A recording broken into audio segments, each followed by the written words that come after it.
Selanjutnya tidak lupa pula, marilah kita panjatkan sholawat serta salam yang senantiasa tercurahkan kepada junjungan kita Nabi Muhammad SAW, karena beliaulah yang membimbing kita dari jalan kegelapan untuk menuju jalan terang benderang.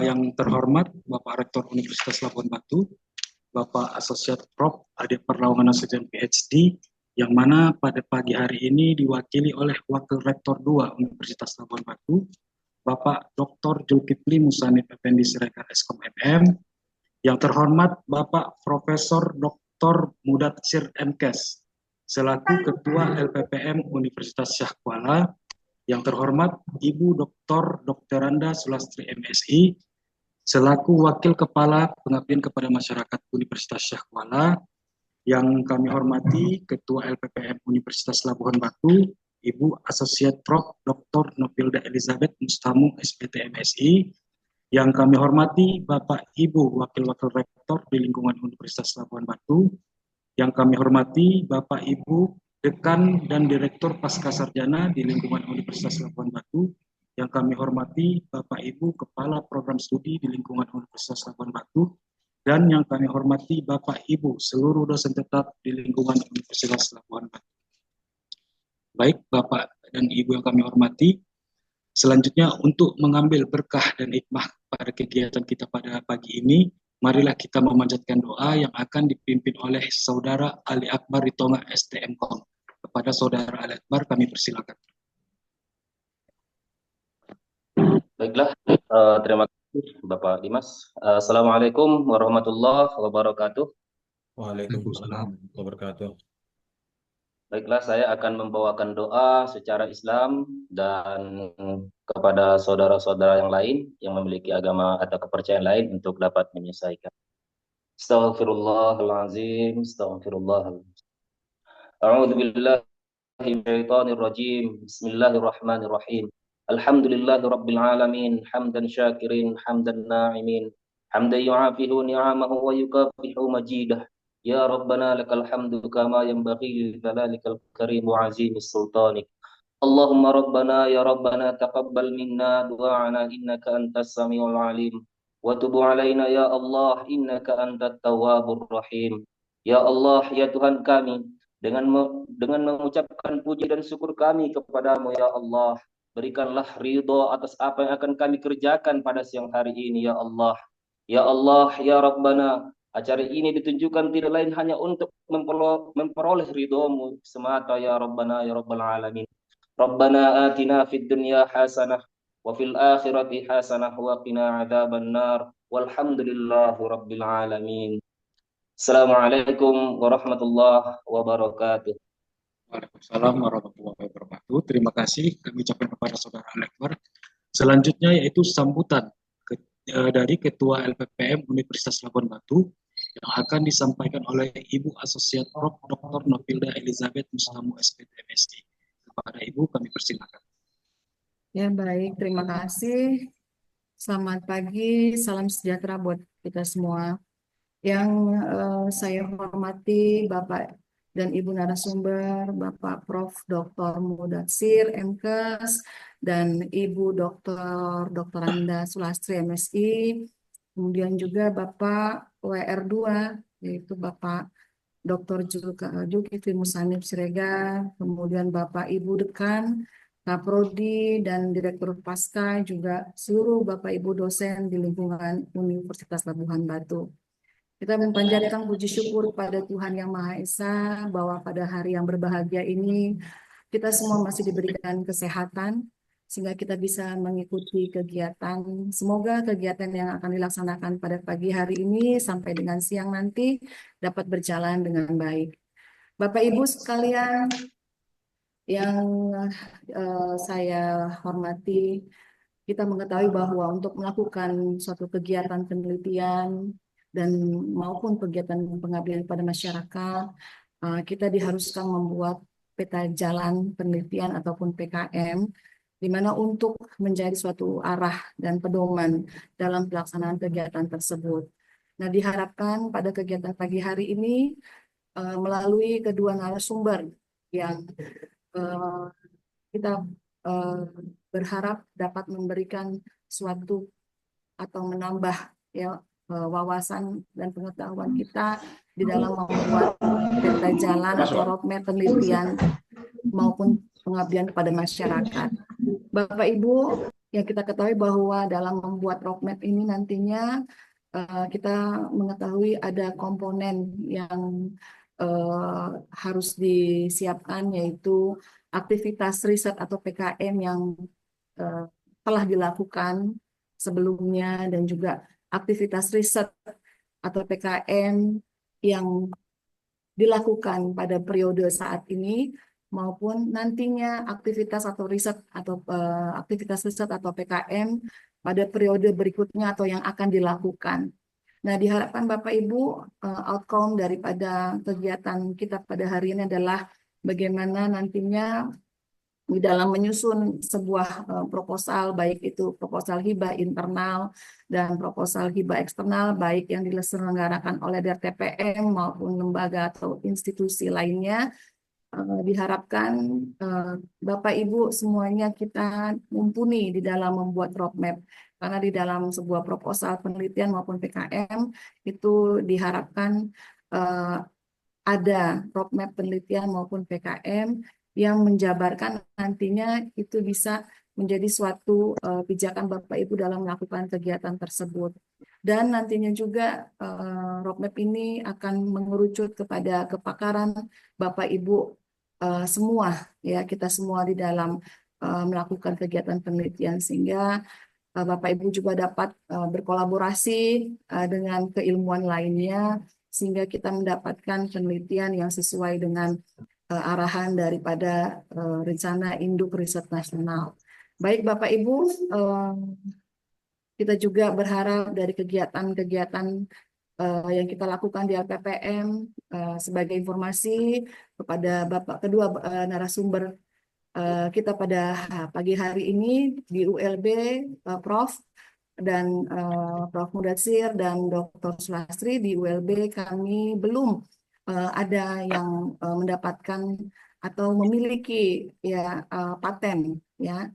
Nah, sebab itu kami berusaha bagaimana mensupport dosen-dosen yang ada di lingkungan ULB untuk nantinya ketika ada penelitian menghasilkan suatu produk penelitian yang bisa dipatenkan. Baik Bapak Ibu, demikian yang bisa saya sampaikan. Semoga kegiatan pada pagi hari ini dan sampai selesainya nanti bisa bermanfaat ya buat kita semua. Terima kasih. Saya mohon maaf jika ada kesalahan di dalam penyampaian, baik dalam perkataan maupun perbuatan saya. Kiranya ini semuanya kita berharap kegiatan ini bisa ke depannya juga terkait dengan skema-skema yang akan dilakukan di hibah eksternal yang dilakukan oleh DRTPM itu bisa nantinya setiap skema penelitian itu dapat dimenangkan oleh dosen-dosen yang ada di ULB. Terima kasih Bapak Ibu untuk kesempatan saya berikan kepada moderator. Oke, baik. Terima kasih kami ucapkan kepada Ketua LPPM Universitas Samarkand, Dr. Nabilda. Selanjutnya itu sambutan sekaligus pembukaan kegiatan pada acara pelatihan penyusunan roadmap penelitian dan pengabdian kepada masyarakat bagi dosen, prodi dan fakultas di lingkungan Universitas Samarkand yang akan disampaikan oleh Bapak Wakil Rektor 2 Universitas Labuan Batu, yaitu Bapak Dr. Zulkifli Musanif Effendi Siregar, Eskom MM. Kepada Bapak kami persilakan. Baik, bismillahirrahmanirrahim. Assalamualaikum warahmatullahi wabarakatuh. Waalaikumsalam. Mohon izin, apakah suaranya kedengaran nggak? Kedengaran jelas, Pak. Oke, baik. Alhamdulillahirabbil alamin. Wassalatu wassalamu ala asyrofil anbiya'i wal mursalin wa ala alihi washabbihi ajmain. Puji syukur kita panjatkan kepada Allah Subhanahu wa taala, Tuhan yang Maha Esa, di mana pada kesempatan pada pagi hari ini tentu kita masih bisa berkumpul di ruang Zoom ini tentu untuk pelaksanaan daripada pelatihan penyusunan roadmap penelitian dan pengabdian kepada masyarakat bagi dosen, prodi, fakultas, dan pasca sarjana di lingkungan Universitas Labuan Batu. Kemudian selawat beriring salam kita sampaikan kepada Nabi kita Nabi Muhammad Sallallahu Alaihi Wasallam dengan mengucapkan Allahumma sholli ala sayyidina Muhammad wa ala ali sayyidina Muhammad. Yang kami hormati narasumber kita yang sengaja kita undang dari Unsia, Profesor Mudatsir MKes dan Dr. Sulastri yang alhamdulillah telah bergabung bersama kita melalui Zoom. Kemudian yang saya hormati Ketua LPPM Universitas Labuan Batu, Ibu Dr. Nobilda Elizabeth Mustamu, dan juga tentu seluruh jajaran di LPPM yang telah bergabung pada Zoom ini. Kita Wakil Rektor 1, Wakil Rektor 3, yang alhamdulillah bergabung juga di Zoom ini. Dan yang dihormati para Bapak Ibu Dekan, Ketua Program Studi, Direktur di lingkungan Universitas Labuan Batu, dan seluruh dosen yang telah bergabung melalui Zoom ini. Pertama-tama kami sampaikan mewakili daripada Rektor Universitas Labuan Batu, berhubung rektor kita atau rektor Universitas Labuan Batu hari ini berhalangan hadir karena ada kegiatan luar yang tidak bisa ditinggalkan. Jadi ucapan terima kasih kami sampaikan kepada Ketua LPPM yang telah menggagas acara ini, tentu dalam rangka untuk bagaimana supaya roadmap penelitian kita menjadi semakin baik di lingkungan Universitas Labuan Batu.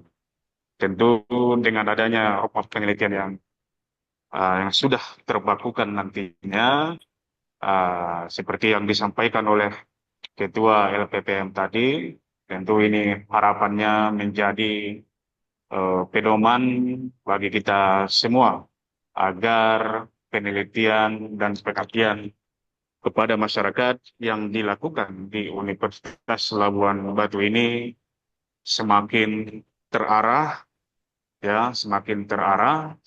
Ya, jadi nanti kegiatan-kegiatan penelitian ataupun pengabdian kepada masyarakat yang dilakukan oleh para dosen tentunya seharusnya mengacu kepada roadmap penelitian yang ada di Universitas Labuan Batu. Tentu biar nantinya juga Universitas Labuan Batu memiliki arah yang jelas, misalnya bagaimana hasil penelitian yang diharapkan 5 tahun ke depan seperti apa, ya, atau 10 tahun ke depan seperti apa. Ya, kalau kita pada saat ini lebih mengacu kepada fundamental, ya, uh, fundamental, dan harapannya ke depan bisa lebih baik lagi, uh, menga- uh, apa jenjang penelitian itu misalnya ada tahap pengembangan komersil, dan kalau bisa misalnya ada produk yang bisa dihasilkan begitu ya dari hasil penelitian. Misalnya kalau di Fakultas Sains Teknologi misalnya bisa membuat robot misalnya, ya, robot eh, yang bisa dipergunakan untuk uh, pertanian misalnya, ya, untuk pertanian, ya, ya. Jadi nanti kita punya keunikan ataupun ciri khas yang akan kita capai di Universitas Labuan Batu ini. Jadi harapannya ke depannya seperti itu. Tentu untuk mencapai itu harus jelas roadmap-nya. Ya, roadmap ini kan semacam peta gitu, ya, semacam peta. Kalau tidak jelas petanya, ya terombang-ambing begitu, ya, terombang-ambing.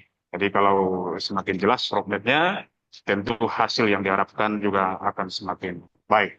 Kepada dosen semuanya, uh, harapannya silakan diikuti dengan baik, ya, dimanfaatkan pelatihan ini agar nanti kita kualitas penelitian dan pengabdian kita itu lebih meningkat lagi di Universitas Labuan Batu. Sekali lagi kami mengucapkan terima kasih kepada Profesor Mudatsir MKes dan Ibu Dr. Sulastri yang telah berkenan hadir, bersedia kami undang untuk acara ini. Mudah-mudahan silaturahmi kita ke depan tetap terjalin dengan baik. Jadi itu saja yang bisa kami sampaikan. Terima kasih. Assalamualaikum warahmatullahi wabarakatuh. Sekaligus dibuka ya. Ya, dengan mengucapkan Bismillahirrahmanirrahim pada hari ini, Senin, tanggal 13 Januari 2025, pelatihan, penyusunan, roadmap penelitian, dan pengabdian kepada masyarakat bagi dosen, prodi, dan fakultas pasca sarjana di lingkungan Universitas Labuan Batu resmi dibuka. Terima kasih. Assalamualaikum warahmatullahi wabarakatuh. Waalaikumsalam warahmatullahi wabarakatuh. Waalaikumsalam warahmatullahi wabarakatuh. Baik, terima kasih kami ucapkan kepada Wakil Rektor Universitas Labuan Batu, Bapak Dr. Zulkifli Hasan Siregar, yang mana sekaligus tadi membuka kegiatan kita pada hari ini. Baik Bapak Ibu, untuk agenda selanjutnya yaitu pemaparan materi yang mana nanti di 30 menit pertama yang akan disampaikan oleh Bapak Profesor Mudatsir dan 30 menit berikutnya disampaikan oleh Ibu Dr. Sulastri. Dan setelah itu nanti kita akan adakan diskusi di mana nanti kami harapkan di sini kepada dosen, prodi ataupun fakultas saat diskusi nanti untuk dapat mengkonsultasikan roadmap penelitiannya masing-masing. Baik Bapak Ibu, untuk mempersingkat waktu, mari kita dengarkan acara inti kita pada hari ini, yaitu pemaparan materi yang akan disampaikan oleh Bapak Profesor Dr. Mudatsir MKes, yaitu selaku Ketua LPPM Universitas Syahkuala. Kepada Bapak, kami persilakan dengan segala hormat. Baik, terima kasih. Assalamualaikum warahmatullahi wabarakatuh.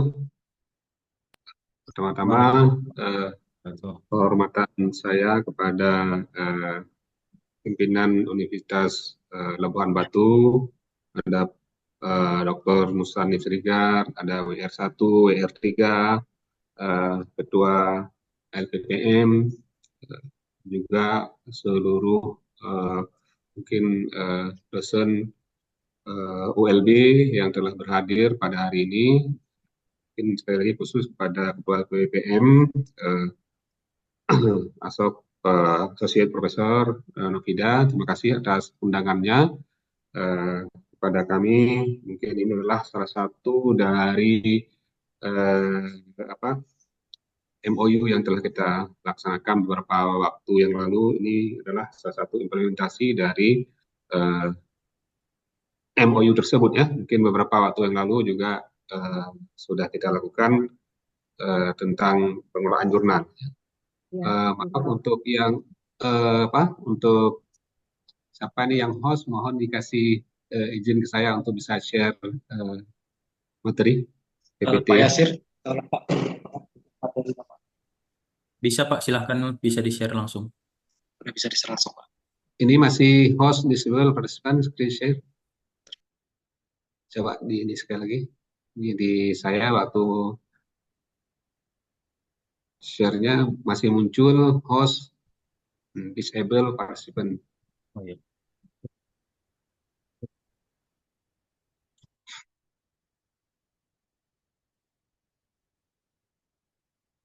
Oke, sudah.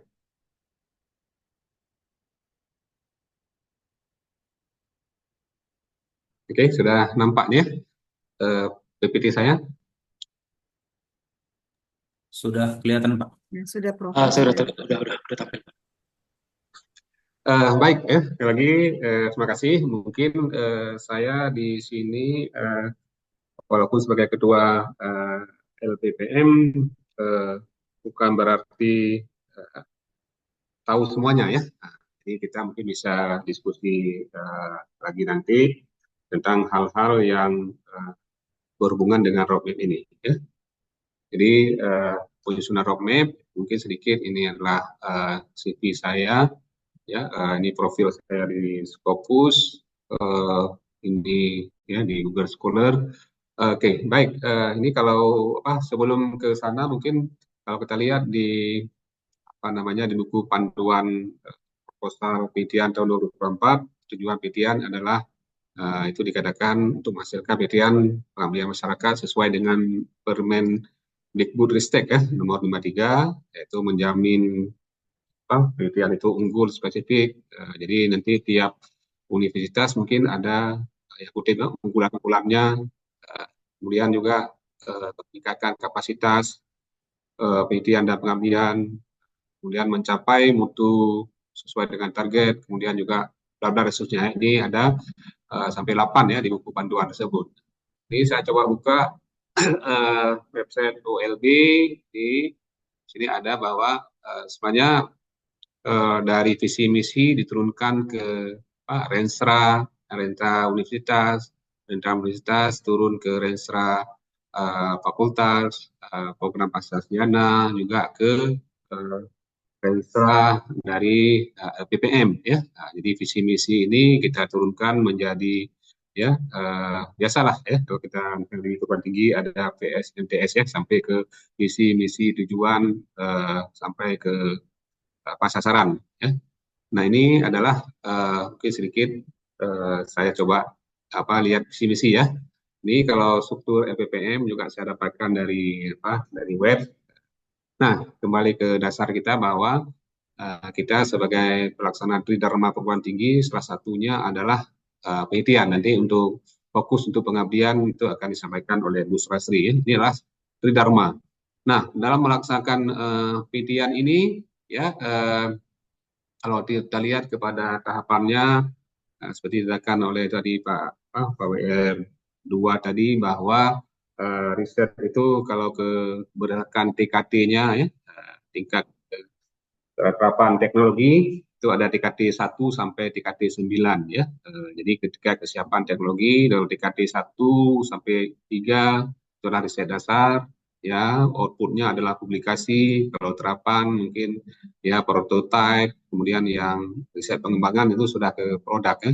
Kalau kami di USK sudah yang lumayan ada produk yang dihasilkan sampai ke TKT ini ya, TKT 5 di atas TKT 6. Nah, ini kembali ke dasarnya bahwa visi dari Universitas Labuan Batu menjadi lembaga ini LPPM ya, menjadi lembaga penelitian dan pengabdian masyarakat yang berinovasi ya, kredibel dan unggul tingkat nasional. Kemudian misinya membangun Indonesia melalui pengembangan, mungkin nanti misi ya, PM, TSE, tujuan sampai ke sasaran ya, mungkin diturunkan lebih naik. Nah, kembali ke dasarnya bahwa roadmap ya, apa yang masuk dengan roadmap? Roadmap itu kalau kita lihat dari ya penelitian dasarnya rencana detail untuk memandu suatu tujuan, itu namanya roadmap ya. Sudah kita tahu semua lah. Kalau roadmap penelitian ada yang posisi sebagai panduan bagi peneliti dalam menentukan riset, sehingga arah riset tersebut dalam waktu tertentu, kalau memang riset itu sampai ke TKT 9, 7, 8, 9 sudah ke produk. Jadi kalau kita sering melihat bahwa roadmap penelitian paling sering disusun biasanya seperti fishbone atau ya ikan ya, ada dari ekor awalnya tahun berapa, kemudian sayapnya bla bla sampai ke kepalanya, itu adalah hilirisasi akhir dari penelitian. Ya, sebagai informasi bahwa ini juga roadmap ini sebagai rekam jejak ya, sebagai rekam jejak dari peneliti. Dikatakan tadi kenapa saya mulai dari Renstra tadi, ini roadmap itu diusulkan dari Renstra, walaupun nanti sudah ke pribadi masing-masing yang bersifat katakanlah yang diusulkan oleh dosen ya. Kembali ke mungkin ke ke panduan ke aturan ya, regulasi. Ada peraturan Menteri Menpan ya, itu nomor 921 roadmap, dokumen ya, rencana rinci yang mengintegrasikan seluruh rencana pelaksanaan serta program-program kegiatan dalam rentang waktu tertentu ya. Ini mungkin itu roadmap ya dari sisi Menpan RB ya. Kalau roadmap penelitian mungkin tadi di atas juga sudah sebuah dokumen ya, rencana rinci yang setiap sisi dari penelitian, dari pelaksanaan penelitian atau berdasarkan dalam rangka waktu tertentu. Jadi kalau kita mau biasa sederhana, rencana terperinci yang dilakukan oleh, kalau roadmap dosen, yang dilakukan oleh masing-masing dosen, sehingga tahapan itu merupakan rencana penelitian dari dosen itu. Nah, sebenarnya roadmap itu dikatakan sebelum ke teknisnya ya,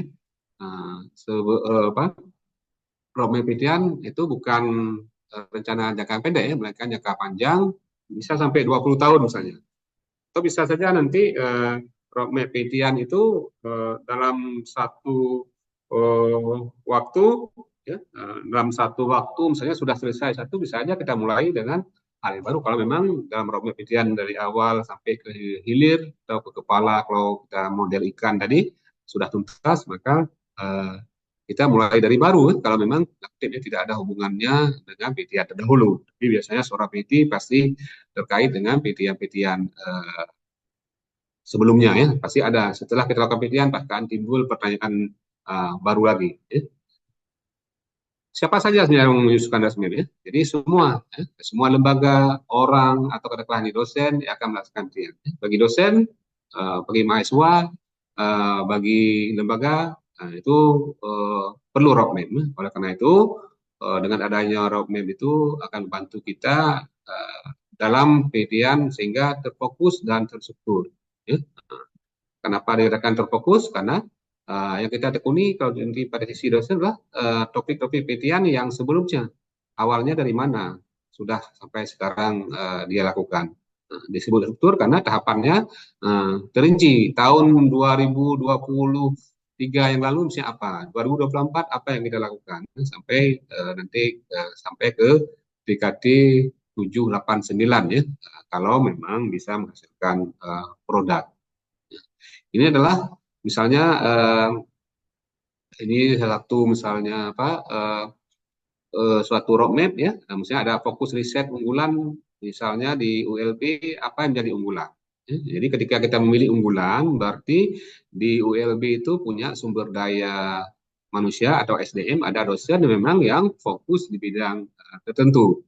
Kalau di SK, kalau dilihat dari hasil riset misalnya dari semua bidang, kalau saya lihat kemarin malam itu memang kalau di SK dibandingkan dengan yang lain-lainnya untuk kebencanaan ya, kita memang peringkat 1 misalnya yang paling banyak publikasi, artinya itu menjadi unggulan, tapi tidak meninggalkan juga bidang-bidang lainnya. Oleh karena itu seperti mungkin sebelum acara tadi kita diskusi dengan Bu Kepala PM, kita tetap ke rencana induk penelitian nasional ya, itu harus masuk semua sehingga jika ada dosen-dosen semua bidang itu akan tercakup ya, walaupun nanti mungkin ada bidang-bidang baru ya tidak akan terlalu menonjol ya, karena sumber dayanya yang masih mungkin belum terlalu mumpuni misalnya, atau dosen-dosennya belum banyak bidang itu ya.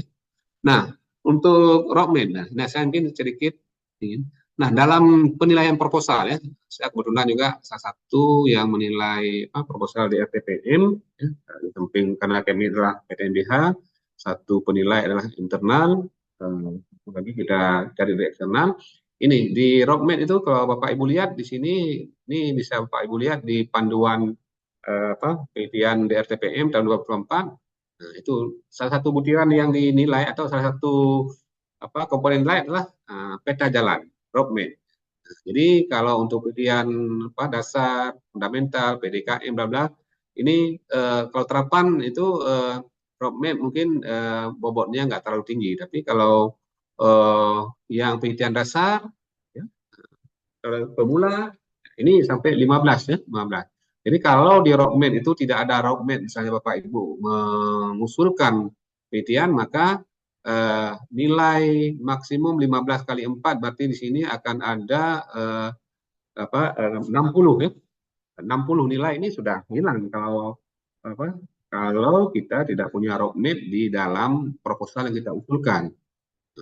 Nah, kalau kita usulkan misalnya tidak jelas, tidak ada tahapan sebelumnya, tahapan selanjutnya, ya, maka roadmap itu mungkin sudah ada nilai 2 kali berarti sudah ada nilai 60 ya, 2 kali 15 ya. Ya. Jadi maaf 15 ya. Kalau ada kalau tidak ada 1 ya, karena kalau 1 baru dapat 15 ya. Jadi kalau nilai 2 berarti sudah ada kita dapat nilai 30 itu. Kalau 3 sudah 45 ya, dengan deskripsinya bahwa roadmap jelas namun tidak ada penelitian sebelumnya ya. Jadi kalau ada nilai sebelumnya mungkin kita siasati penelitian sebelumnya mungkin dilakukan oleh Sipolan. Kita mulai dari nol suatu penelitian, tidak mungkin kita mulai dari nol ya, pasti ada tahapan-tahapan penelitian yang dilakukan oleh peneliti lainnya. Jadi idealnya ada penelitian kita yang sudah 1, 2, 3 mungkin sebelumnya sehingga jelas roadmap ya. Jadi kalau sudah jelas roadmap, ini akan ada keterkaitan sehingga ujung dari hasil nanti akan jelas. Itu akan dapat nilai bobotnya 4 dikali dengan 15 ya. Ini bahwa berapa pentingnya roadmap misalnya untuk pribadi-pribadi dosen yang akan mengusulkan proposal di Direktorat Penelitian dan Pengabdian Masyarakat ya. Kalau mungkin sekarang mungkin nanti kita riset dan pengembangan sekarang ya. Kalau dulu kita satu ini ya, satu dalam kementerian lama kita satu dirjen. Sekarang kita ada 3 dirjen ya. Jadi penelitian itu di Direktorat Jenderal Riset dan Pengembangan ya, Pak Fauzan ya. Kalau untuk dikti riset kalau untuk dirjen dikti ya, itu Pak Khairul Munadi kebetulan tahun ini ya, Pak Khairul Munadi dari USK sebagai dirjen dikti ya. Jadi ada 3 dirjen ya. Oke, kembali ke dasarnya roadmap penelitian ini arah jelas ya, tapi tidak kaku. Artinya dalam penelitian selanjutnya mungkin bisa saja berubah ya, apalagi yang sifatnya pribadi ya. Ada bidang utama, bidang terkait sehingga itu akan berkontribusi dalam bidang itu sehingga nanti luaran atau akhir dari penelitian akan tercapai ya. Menjelaskan bagian-bagian yang sudah, sedang dan akan diteliti ya. Jadi ya mungkin yang seperti tadi yang dapat nilai 4 atau dapat nilai 60 untuk roadmap berarti sudah awalnya sudah ada di ekor katakanlah kalau kita mau, karena untuk roadmap itu bisa macam-macam ya, tapi yang paling umum adalah yang seperti apa tadi ya, fishbone tadi. Nah, target akhir yang dicapai ini. Nah, ini adalah model ya. Model ini kalau multi tahun bisa salah satu ya. Model ini saya ngambil dari salah satu presentasi dari Direktorat Jenderal Pendidikan Tinggi. Ini modelnya. Model seperti ini bisa seperti ini modelnya. Nah, atau seperti fishbone seperti ini ya. Peta jalan seperti fishbone ini. Nah, riset pertama, kedua, bla bla hasilnya sampai akhir tahun. Misalnya dari riset fundamental, ya apa yang kita lakukan di situ, ya, mungkin fundamental katakan tadi tingkat keterapan teknologi atau TKT-nya adalah 1 sampai 3. Kemudian kalau riset terapan berarti TKT-nya 5, 6, 7, mungkin kalau 1, 2, 3 itu produknya adalah publikasi 1, 2, 3, 4, 5, 6 prototipe. Kalau yang sudah ke 7, 8, 9 sudah ke produk termasuk pada riset pengembangan.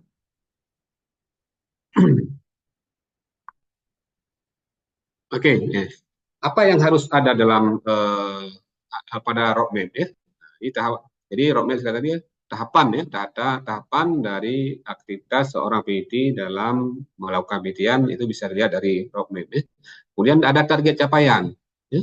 Target capaian, ada pelaksana, ada penanggung jawab, dukungan. Ini bukan informasi mungkin pada roadmap yang bersifat lembaga, ya.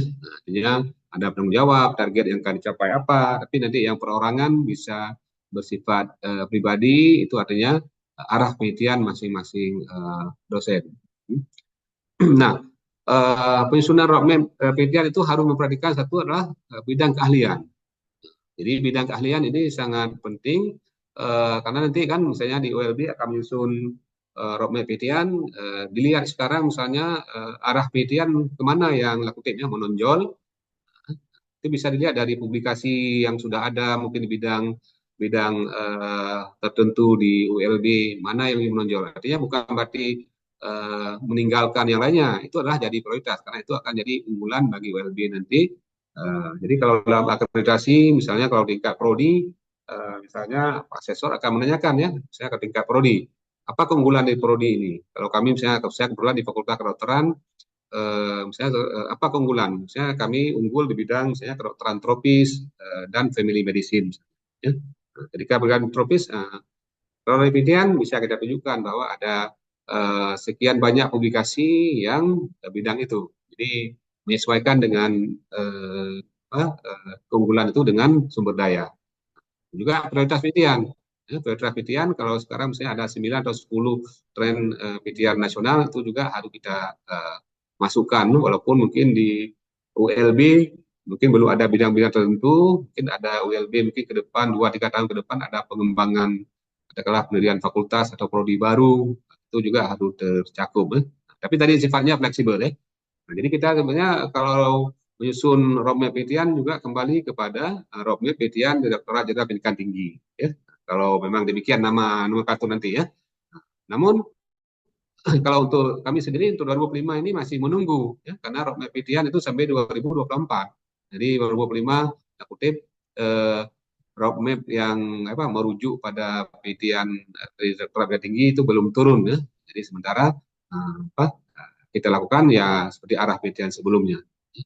Kebutuhan PTN, ada kebutuhan PTN, artinya ada prioritas ada di daerah Labuhan Batu, misalnya apa menjadi prioritas mungkin juga akan menjadi unggulan tersendiri ya, karena itu bisa memecahkan masalah di sekitar lingkungan atau di kampus itu sendiri ya.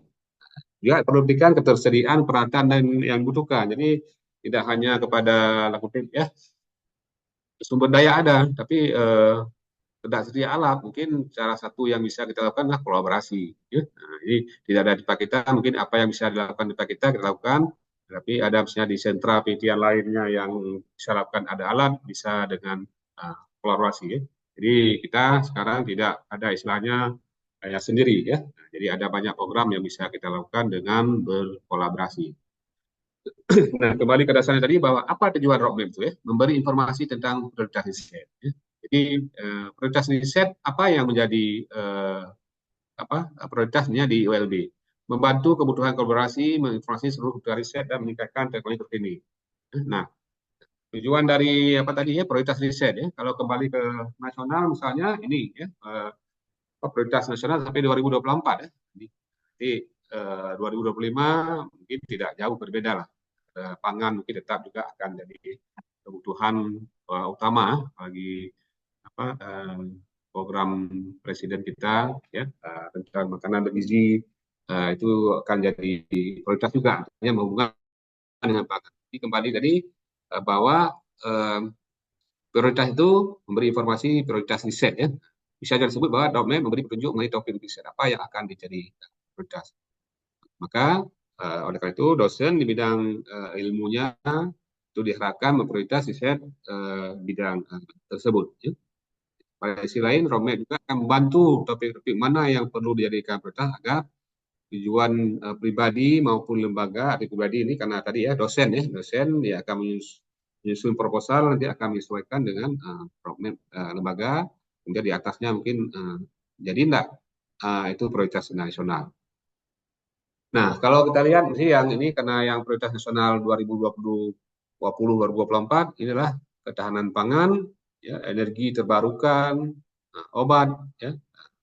Jadi tidak mungkin satu prioritas itu satu sub ya. Jadi dibuat secara mungkin sedikit global bisa masuk semua bidang ya. Jadi tidak. Kalau saya misalnya di bidang kedokteran misalnya bisa masuk, kalau bidang saya misalnya mikrobiologi tentang ya penyakit, tentang virus, bakteri bisa masuk, tentang gizi kesehatan mungkin juga bisa masuk di bidang bencana misalnya bisa masuk ya, karena seperti COVID kemarin, ya, bagaimana kesiapsiagaan kita, misalnya sekarang lagi beberapa waktu yang lalu juga lagi heboh ada virus baru yang di China yang juga walaupun tidak terlalu mematikan, itu juga menjadi kesiapsiagaan kita ya. Jadi kembali tadi inilah prioritas nasional. Ya, kemudian kolaborasi. Ya, dengan adanya roadmap kita akan tahu ya, roadmap kita bidang ini. Kemudian roadmap orang lain juga yang sebidang itu kita akan bisa kolaborasi. Ya. Kalau kami misalnya di PTN, kebetulan kami PTN BH, kami bisa berkolaborasi dengan PTN BH lainnya yang misalnya saya di bidang tadi ya, bisa berkolaborasi dengan staf di 24 PTN BH lainnya yang sesuai dengan bidang kita. Ya. Jadi oleh karena itu, misalnya LPPM kami membuat PTN bersama namanya RKI, Riset Kolaborasi Institusi. Jadi kalau bagi USK jadi host atau PT utamanya itu kita danai 100 juta, sedangkan 2 co-host itu misalnya dari Undip atau UI sesuai bidang tadi, mereka akan membayar 75 untuk satu PTN yang katakanlah akan dapat sekitar 250 juta. Jadi akan ada luarannya kalau dapat Q1 itu sudah sudah cukup. Tapi kalau tidak ada Q1 maka tiap-tiap fakultas universitas harus ada publikasi dengan mencantumkan 3 kolaborator tadi. Ya. Jadi kolaborasi. Ini nggak mungkin kita lakukan sendiri. Ya. Jadi kita ada keterbatasan. Ya. Jadi ini adalah membantu kita dalam mencari mitra PTN. Ya. Jadi dalam kolaborasi ya, bisa mungkin dengan tingkat tadi ya, pada tingkat universitas, mungkin pada tingkat fakultas, prodi, ya, atau dunia industri kalau memang sudah bisa ke tingkat itu. Kemudian yang ketiga adalah bahwa apa tadi ya, membantu apa tadi PTN kolaborasi ini juga membantu kita dalam meneliti atau memberikan informasi seluruh dari kebutuhan yang kita perlukan, ya. Apakah itu yang dari kembali tadi ya kepada roadmap tadi bisa membantu PT untuk mendapatkan informasi secara menyeluruh ya dari kebutuhan riset yang akan dilaksanakan. Kemudian yang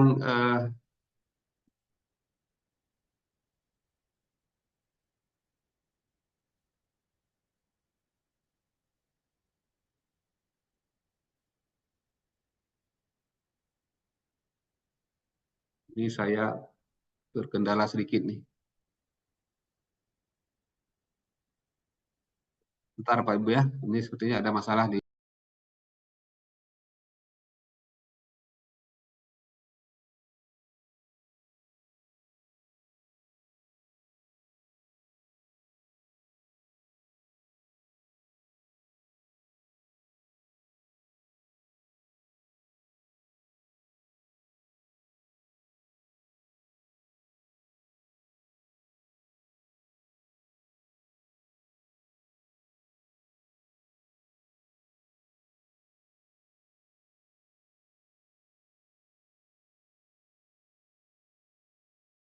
maaf tadi terkendala di tempat saya. Sambung lagi. Ada Pak, sudah masuk. Tadi. Kemudian yang ketiga adalah apa tadi ya? Tujuan dari roadmap ya, menginformasi seluruh kebutuhan riset ya. Ya, ini akan membantu PIT dalam mendapatkan informasi tentang seluruh apa yang dibutuhkan dalam risetnya. Ini seluruh informasi itu akan tercantum di roadmap yang disusun ya, walaupun di tadi mungkin kalau dia secara detail itu akan terlihat di proposal, tapi kalau di wishboard-nya itu juga akan terlihat PTN sebelumnya yang akan datang atau apa namanya pengembangan selanjutnya. Oke, kemudian membantu mengikuti teknologi terkini untuk riset ya. Jadi tujuan dari ini biasanya begini, maksudnya dalam fishbone tadi kalau ada pengembangan PTN di bidang itu sudah dilakukan, kita bisa mencari topik-topik baru atau bidang-bidang itu yang mungkin awalnya sudah kita cantumkan, tapi dalam perjalanan bisa jadi nanti kutip ya orang lain juga melakukan hal sama. Siapa yang dulu melakukan berarti orang itu ya kutip ya akan menjadi kita tidak bisa mengklaim dia mengambil punya kita, kecuali memang jelas proposal yang dia ajukan sama dengan yang kita ajukan misalnya kan. Jadi itu membantu mengikuti teknologi terkini untuk riset.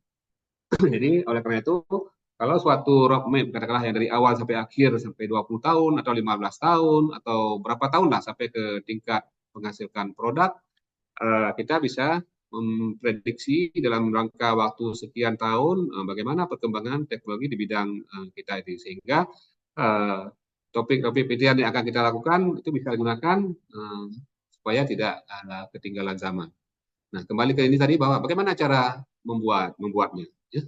Jadi ini kayak penting, menentukan bidang keahlian menggali topik bidang keahlian, merumuskan topik-topik dalam kurun waktu tertentu, dan yang seterusnya adalah menyusun roadmap. Nah, untuk menentukan bidang keahlian, tahap atau langkah awal adalah menyusun roadmap adalah menentukan bidang keahlian. Jadi tadi ya, kalau kita ke prioritas nasional, kalau misalnya di RTPM kita akan diarahkan terus ya bidang apa yang akan kita lakukan. Jadi awalnya kita sudah punya pasti roadmap kita ini, tinggal disesuaikan dengan katakanlah kita termasuk topik mana di katakanlah di BIMA ya, waktu kita submit ya, kita menyesuaikan aja. Jadi kita lebih fokus utama wajib menyesuaikan dengan bidang keilmuan yang kita tekuni. Kemudian menggali topik sesuai di bidang keahliannya. Setelah menentukan topik riset yang akan kita jalankan terus proposal jangka panjang, maka tahap selanjutnya adalah menggali topik-topik yang berkaitan dengan topik yang akan kita laksanakan tadi. Ya. Sesuaikan juga roadmap prodi, misalnya prodi arsitektur bisa menggali topik penelitian dengan merancang jembatan bla bla. Jadi bisa menyesuaikan dengan topik-topik yang kita akan lakukan ya. Jadi roadmap prodi mungkin bidang apa yang unggul. Jadi kalau ada sumber daya, artinya kita akan mengatakan bahwa prodi kami unggul di bidang itu, berarti SDM-nya mencukupi di bidang itu. Ya. Atau arah penelitian, khusus untuk penelitian punya sumber daya di bidang itu yang banyak. Ya. Contoh kata lain, ada hasil-hasil publikasi yang menjadi katakanlah kita mengadakan prodi kami ya keunggulan di bidang ini. Ya. Jadi kalau dalam akreditasi pasti nanti akan dikejar terus ya. Ketika mengatakan unggul di bidang ini, apanya yang unggul? Oh, kami unggul di bidang penelitian, kami unggul di bidang ini dengan bukti-bukti bukti fisik mungkin yang akan diminta waktu asesmen lapangan. Nah, jadi perlu juga melihat penelitian-penelitian sebelumnya, tren perkembangan, kebutuhan masyarakat dan sebagainya. Kemudian merumuskan topik-topik penelitian dalam jangka waktu tertentu. Jadi langkah ketiga dalam menyusun roadmap adalah setelah menyusun topik-topik penelitian yang relevan dengan bidang kita, maka tahap selanjutnya adalah menyusun roadmap topik-topik penelitian apa yang akan dilakukan. Ya, misalnya di fishbone ya, bagian atas, di sirip bawah, kita sisipkan saya ada 2-3 topik untuk 2-5 tahun ke depan. Ya. Jadi itu harus tersedia, artinya ada topik penelitian yang akan kita lakukan sehingga di ujung di kepalanya nanti ada luaran yang akan kita dapatkan. Kemudian kita memilih 5 topik lainnya menjadi topik penelitian tahun berikutnya sehingga itu akan jelas sampai jangka waktu berapa lama kita perlukan untuk mendapatkan hasil hingga penelitian dilaksanakan itu selesai dengan produk yang dihasilkan. Nah, yang selanjutnya adalah mulai kita menyusun roadmap. Tahap terakhir dari proses roadmap penelitian adalah menyusun roadmap dengan ya seperti tadi ya, apakah kita menyusun roadmap bisa kita sajikan misalnya dalam bentuk grafik, bisa dalam bentuk fishbone, bisa juga ada yang bebas. Ya, bebas artinya bukan suka-suka, tapi ada ya seperti bentuk tabel dengan sub-subnya. Nah, jadi itu kalau seorang reviewer akan menilai katakanlah mengusulkan proposal itu tidak melihat apakah fishbone itu lebih bagus, grafik lebih bagus, tapi artinya seorang reviewer akan melihat apa penelitian dengan deskriptor tadi yang saya katakan yang saya ungkapkan di atas, misalnya harus punya ini itu yang dilihat. Ya. Nah, jadi tahap selanjutnya dari tahap keempat dalam menyusun roadmap adalah menyusun roadmap ini biasanya 5-20 tahun. Ya. Jadi apa yang akan dilakukan? Jadi bisa kita lakukan dalam bentuk grafik, ya, bisa dalam bentuk fishbone, misalnya ini dalam bentuk grafik. Ya. Jadi riset dasar menengah, ya, di luar tahun 10, 2012, bla dan sebagainya. Ini hanya contoh model yang saya ngambil dari satu sumber. Ya. Nah, jadi kalau yang riset dasar, berarti kan TKT-nya, ya, tingkat keterapan teknologi berarti 1, 2, 3. Dengan produknya adalah nanti publikasi. Ya. Nah, jadi kemudian yang kedua berarti kan kita kan nggak mungkin penelitian dasar terus. Jadi kalau penelitian dasar kemarin misalnya ada 100 atau 200 juta. Kalau dapat penelitian terapan, jadi kami kemarin ada sekitar berapa? 7 atau 8 dapat terapan. Ketika dapat terapan, dosen dapat terapan itu satu proposal itu hampir 500 juta. Rata-rata 400 sampai 500 juta itu penelitian terapan. Ya. Karena ada produk-produk yang dihasilkan itu akan lebih tinggi. Artinya penelitian terapan tidak sendirinya. Jadi riset terapan itu akan dilihat roadmap sebelumnya. Ya, jadi penelitian dasar sudah dilakukan. Mungkin pada tahap kedua adalah riset terapan yang TKT-nya mungkin dapat nanti prototype. Jadi akan ada mungkin yang dihasilkan paten, kemudian yang pengembangan lebih besar lagi. Ya, akan ada produk. Jadi hilirisasi pengembangan ini bisa dilakukan misalnya dengan ya penelitian-penelitian kedirect-an yang akan melibatkan pihak industri atau Pemda. Ya. Jadi kami misalnya di ARC tahun kemarin ada 2 produk industri kosmetik yang berkolaborasi, ya, yang dananya ya lumayan dari DRPTM dapat sekitar 800 juta dari di produk domestik di Bogor juga demikian ada 1,6 miliar. Ya. Jadi yang dengan Pemda nggak terlalu besar, 200-300 juta. Artinya setengah dibayar oleh DRTPM, setengah lagi dibayar oleh mitra. Ya. Jadi ini bisa kita susun, ini model grafik. Jadi model grafik. Jadi ini itu jelas, ya, 2020 apa yang sudah kita lakukan, 2012, ini tinggal dibuat aja, ya, model bagaimana yang kita inginkan. Ya. Jadi tadi proposal roadmap yang kita lakukan bisa bentuk grafik, bisa juga yang bentuk visual.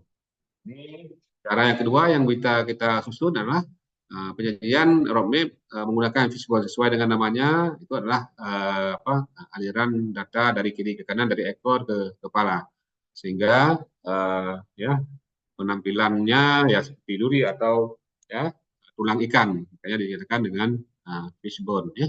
Ini ya fishbone diagram, misalnya ini ya di ekornya apa misalnya, ini tahun berapa bisa kita lakukan bla bla dan seterusnya. Ya. Ini misalnya dari satu kalau nggak salah saya ini dari satu web juga saya ambil, bisa tentang bagaimana teknik memfoto lah, desain grafis ya kalau untuk bidang ini. Ya. Jadi ini tahapan ini apa yang dilakukan sehingga nanti didapatkan foto yang bagus. Kemudian yang selanjutnya adalah gaya bebas. Ya, gaya bebas ini bukan berarti suka-suka, artinya tetap ya, seperti peta juga ya, cara belajar ini akhirnya dengan menggunakan gaya, artinya tidak menggunakan grafik maupun fishbone. Namun gaya ini juga wajib menjelaskan keterangan waktu. Yang penting adalah ada keterangan waktu, ada hal-hal yang kita lakukan. Karena tadi ya bisa 5 sampai 20 tahun. Ya. Jadi sehingga unsur utama prinsip adalah prinsip utama dari penyusunan roadmap itu dipenuhi. Ada waktu, ada tahapannya. Nah ini ya contohnya, ini juga saya ambil dari pengembangan animasi 3 dimensi, misalnya di tahun 2007 sekian, ini kemudian ini kan tidak mengikuti tadi ya fishbone, ini juga diperkenankan seperti ini. Jadi apa yang kita lakukan ujian aktivitas bla pada tahun sekian ke tahun sekian. Ya. Jadi itu jelas ya penelitian tentang pengembangan media elektronik, learning bla bla dan seterusnya. Artinya ada tahapan yang namanya peta jalan ya dari tahun sekian sampai tahun sekian. Ya.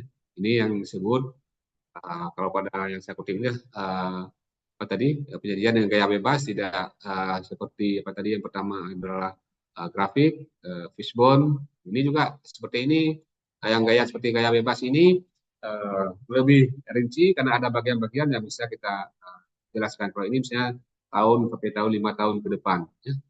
Apa yang kita lakukan per tahun.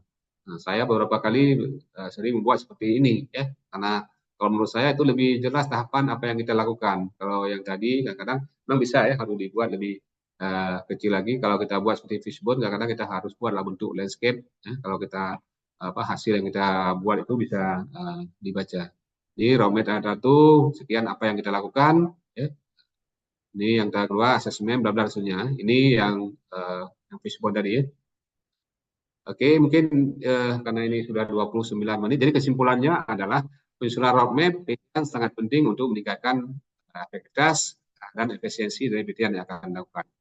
Bagi dosen, roadmap yang jelas bisa membantu dalam melakukan penelitian secara kontinu dan membantu kepakarannya. Ya. Membuka peluang menerima kolaborasi berdasarkan rekam jejak yang kita lakukan yang bisa diperlihatkan dari roadmap tersebut. Demikian mungkin dari paparan ini, karena 30 menit mungkin kita diskusi untuk tahapan selanjutnya. Terima kasih dan berikan ke moderator. Assalamualaikum warahmatullahi wabarakatuh. Terima kasih kami ucapkan kepada Prof. Derajat. Mungkin nanti aja Pak setelah Ibu Sulastri sekalian berdiskusi. Baik, untuk selanjutnya kami harapkan di sini Bapak Ibu dosen tetap Universitas Labuan Batu masih dapat mengikuti dan menyimak karena materi selanjutnya akan disampaikan oleh Ibu Dr. Anda Sulastri MSI, di mana Ibu Dr. Sulastri ini selaku Wakil Kepala Pengabdian kepada Masyarakat Universitas Syah Kuala. Untuk persingkat waktu kepada Ibu kami persilakan dengan segera. Baik, terima kasih Pak Khairul Rijal. Bagaimana suara saya bisa terdengar? Terdengar Bu. Baik. Ada. Nah, kita mulai. Assalamualaikum warahmatullahi wabarakatuh. Selamat pagi, salam sehat untuk kita semua. Mudah-mudahan apa yang kita lakukan ini berkah, bermanfaat, dan dapat kita aplikasikan. Pertama-tama kami ingin menyampaikan terima kasih dan salam hormat kepada Ibu Ketua LPPM Labuan Batu, Universitas Labuan Batu, Ibu Associate Profesor Nofilda Elizabeth ya. Hari ini kita melaksanakan implementasi dari kerjasama yang sudah kita rintis pada tahun yang lalu. Dan penghormatan kami kepada Bapak Wakil Rektor 1 dan Wakil Rektor 3 dan selanjutnya penghormatan kepada semua staf LPPM, wakil atau sekretaris di sini, serta Bapak Ibu dosen Universitas Labuan Batu semuanya. Mohon izin nih saya sharing aja, barangkali apa yang saya sampaikan juga sebagian besarnya sudah tersampaikan oleh Bapak Ketua tadi. Saya izin share dulu.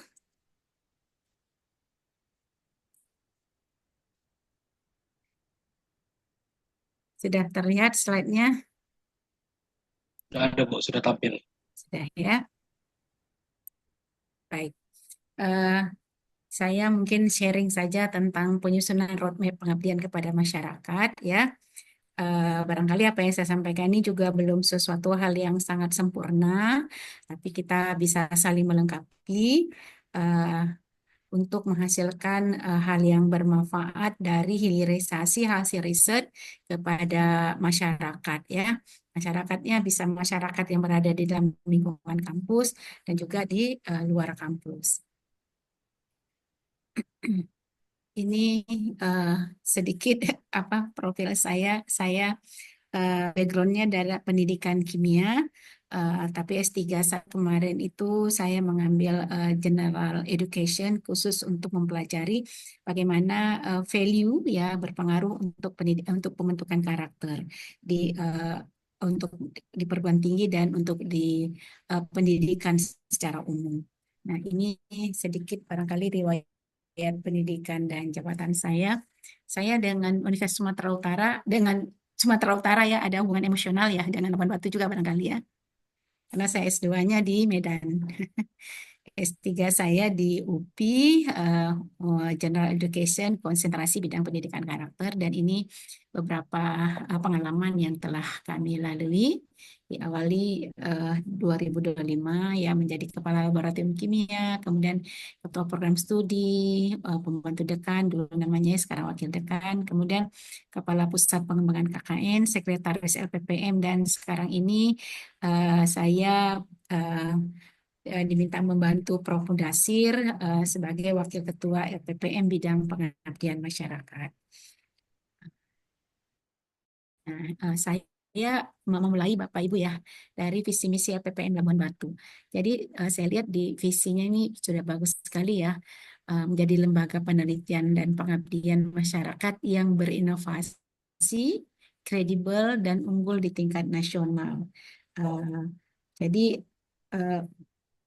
inovasi, kredibel, dan unggul ini merupakan satu tagline yang menjadi impiannya LPPM Universitas Labuan Batu ya.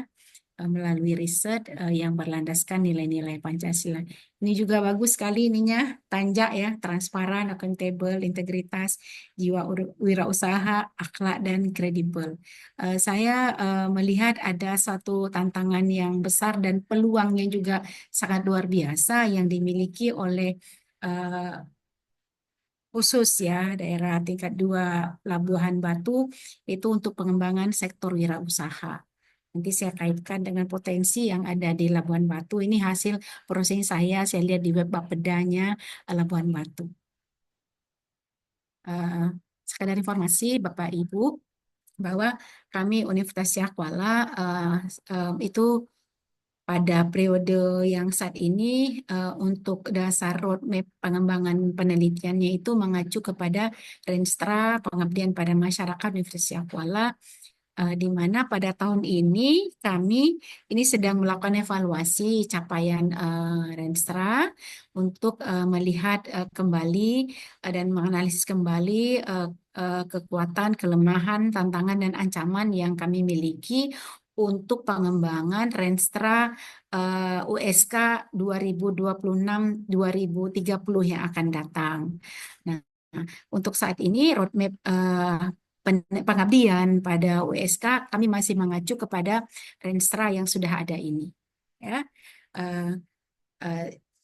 pastinya Universitas Labuan Batu juga sudah memiliki Renstra untuk pengabdian kepada masyarakat yang itu menjadi fondasi bagi fakultas, sekolah pascasarjana, dan prodi dalam pengembangan roadmap pengabdian fakultas, prodi, dan tentu saja ujung tombaknya adalah roadmap pengabdian yang dijadikan sebagai landasannya tiap-tiap dosen untuk menghilirkan hasil penelitian yang dikerjakan kepada masyarakat agar hasil penelitian itu termanfaatkan, bisa membawa perubahan yang nyata di masyarakat, khususnya di masyarakat sekitar kita di lingkungan yang beririsan dengan kampus barangkali ya, kemudian yang kecamatan yang seputar kampus di kabupaten misalnya Labuan Batu dan juga di Sumatera Utara dan juga di level nasional. Nah, di USK kami mengacu seperti yang disampaikan oleh Pak Ketua bahwa ini mengacu kepada program yang ada di nasional ya, bahwa untuk pengabdian kepada masyarakat ini kegiatannya kami di sini kalau di USK kan mensyaratkan kegiatan pengabdian kepada masyarakat itu dilakukan secara kolaboratif. Jadi pengabdiannya misalnya saya melakukan pengabdian masyarakat, maka kalau ada tim yang terlibat di sana syaratnya itu tim pelaksananya itu tidak boleh berasal dari satu program studi yang sama. Ya, dengan demikian dosen pada prodi itu untuk menghilirkan hasil risetnya ke masyarakat dalam mengatasi permasalahan di masyarakat itu perlu memiliki tim lintas program studi ataupun lintas fakultas. Nah, merujuk kepada ini tanjak tadi, nah jadi dosen-dosen itu memerlukan ada tim untuk melaksanakan kegiatan pengabdian masyarakat, misalnya untuk kegiatan menumbuhkan jiwa wirausaha ya. Jadi pada produk-produk hasil risetnya itu perlu ada tim yang dia mungkin timnya itu sudah ada produknya itu disampaikan kepada masyarakat, kemudian untuk mengatasi persoalan yang ada. Nah, pengalaman kami melihat persoalan di masyarakat sekarang banyak sekali produk-produk yang dimiliki oleh kelompok-kelompok masyarakat tetapi produknya itu belum marketable dikarenakan permasalahan dalam standarisasi produk, misalnya ya, apakah ada analisis kandungan gizi, daya tahan, kemudian memenuhi standar SNI atau tidak, kemudian apakah legal dari sisi POM. Nah, dari sisi ini dosen-dosen bisa masuk melaksanakan kajian melalui riset untuk mempelajari misalnya daya simpan, standar SNI produk, dan seterusnya. Kalau itu sudah ada datanya, itu akan menjadi bagian untuk pengabdian masyarakat untuk mengontrol produk yang ada di masyarakat, kemudian dikemas dalam bentuk packaging. Nah, packaging juga ini satu hal yang menjadi permasalahan karena produk-produk masyarakat biasanya dikemas itu dengan plastik ya, plastiknya juga tidak memiliki kriteria dari sisi kesehatan pangan, misalnya begitu.